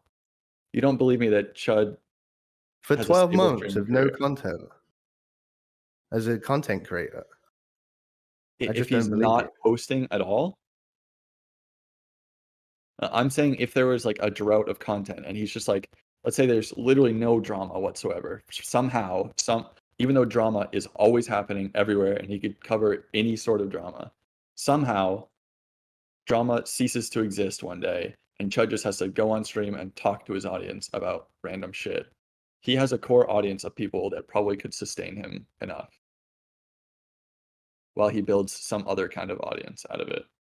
Becomes like a storytime streamer or some shit. And make the same income, you think? Well, a livable income. A livable income, yes, probably. And this is, again, off the hypothetical that and it's rolling the dice on that some one. random, like, bizarro world where drama ceases to exist, which is not the case. There's always drama. Just like there's always politics. There's some kind of deplatforming that makes them have to switch content, which is again, like if you get fired from your job. Which is much less likely than a community guideline strike, which happens constantly. Yeah, but he's not reliant on just YouTube. Or a Twitch ban, which he got on his first day again, back. so like if he got banned off YouTube and banned off Twitch at the same time, he has no platforms left. These are very likely things to happen, right? No, they're not. It's very rare that you get banned off of every popular streaming platform. But to lose them, is it likely or unlikely? I think it's unlikely to lose both YouTube and Twitch. And again, I don't think that's much different from getting fired from your job, is it? Yeah. Yeah, I do. I think the way that the guidelines are applied and the way that Twitch who is this happening to? What normal streamers are just like losing all of the platforms that they can stream on? Mr. Girl? Mr. Girl's a fucking pedo rapist. Like, is this really who you're gonna go to as an example? That's the space we're in and the content we're putting out. No, he's part of Twitch politics. That's the stuff that he's putting out. He's the one who talked about being a rapist and fucking kids. No one else does that. Is he part of Twitch politics?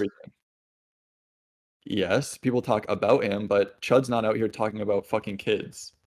He may be doing it in his Discord DMs, but like he's not out here like he's not Mr. Girl. Okay, you asked for an example. I gave you an example.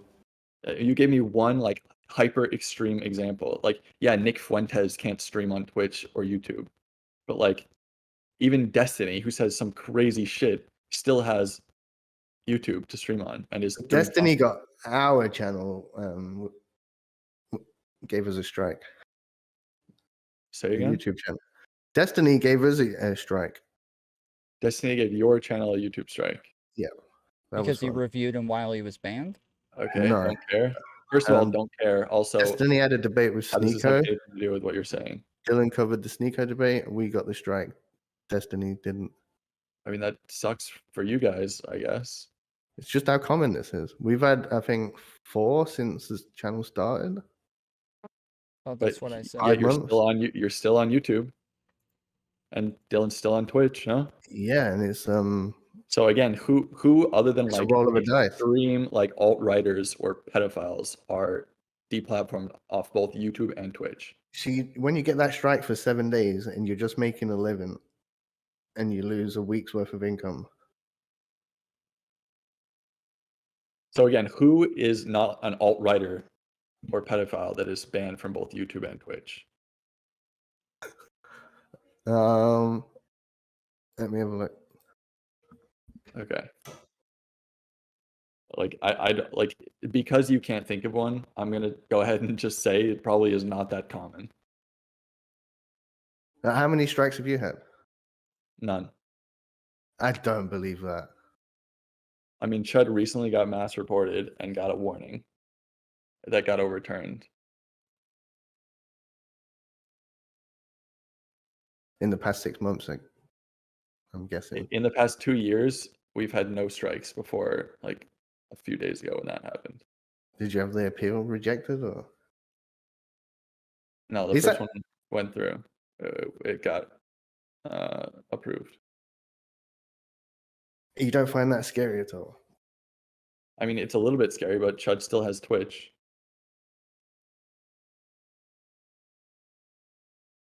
Yeah, I suppose if he's doing fine on Twitch. I'm sorry. yeah. I think it's just as scary having a regular job. I think you can get caught in think traffic and so? be super late and get fired. You can have an emergency and have to take your kid to the hospital and get fired. You can COVID like could have happen. all sorts of you can have all sorts of things to where. But I understand what you're saying, Danabo, that there's like a lot of uncertainty when it comes to streaming on Twitch, but I don't feel that on YouTube. I definitely felt that on Twitch, but on YouTube, I feel like I know what I'm doing. And anytime I get a strike, every time I've won the appeal, literally every single time, because I know how to actually stay within the lines on YouTube. Also, not to mention that strikes do not mean your channel is gone. Like, you can get a strike, you can appeal it, even if it gets rejected, you're not just gone from YouTube. Like, you can It's a like 7-day chill out suspension. for a little bit. It's 3 strikes and you're out, right? Sure, but the strikes go away after some time. Yeah, 90 it's days like or 3 something? months. Yeah. Yeah. I mean, you can like chill and not do anything like super controversial for those months. I mean, it might suck, it might be kind of lame, but like you're not just gone. You're not losing all your income. I mean, as far I'll as ask you a personal it's question. pretty Right, me with a family with 2 kids, I'm making money editing videos. Yeah. Would you advise me, now that I'm making enough to live off, to quit my day job and make my living off YouTube? Well, I would have to know exactly how much you're making off of just YouTube, but if you are making enough as an editor to support 2 kids, then yeah, I think if that's what you want to do, you probably can quit your day job. I mean, I think that's crazy myself, but okay. Hey, we just disagree on that. sure, I mean, that's up to you. I think personally, I know for a fact that if I were to lose a couple of clients of mine, I could find more. So like I don't feel like particularly unstable. Like, I've cycled through tons of clients in the past. I used to work in a totally different community.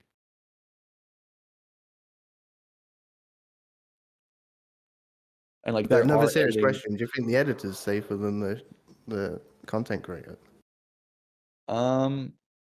It depends on the editor, but in some cases, I don't think August is safer than Destiny, but I think I probably am safer than Chud in some ways, yeah.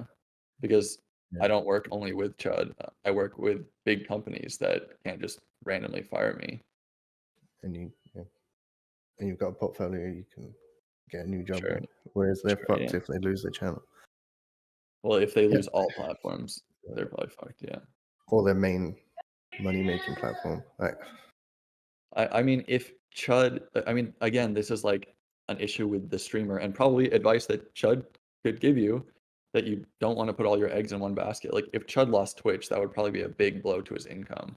But if he, made a stink about it and said, hey, I'm banned from Twitch, like, I'm going to be on YouTube only now, I think a pretty decent amount, and definitely not all. He'd lose some money. It would probably be a hit, but he'd be able to survive moving over to YouTube. Yeah, I don't know what his content looks like nowadays, but yeah. Okay. I just think I think that this you probably has run shouldn't its say course. stuff like that as confidently if you, well, I don't know. That's all. All right. I appreciate you coming on, DK. Yeah, Oh, for thanks, having Tom. And Danabo, nice to see you again, buddy. It's good to see you. Long And time, man. DK, I don't hate you. I like you, actually. I think you're funny. me. Sure. Yeah, I mean, I don't necessarily hate you as a person, but Yeah. I like your takes. Definitely. That's fine. All right. Have a good night, everyone. Take care. Thanks, guys. Bye-bye. Later.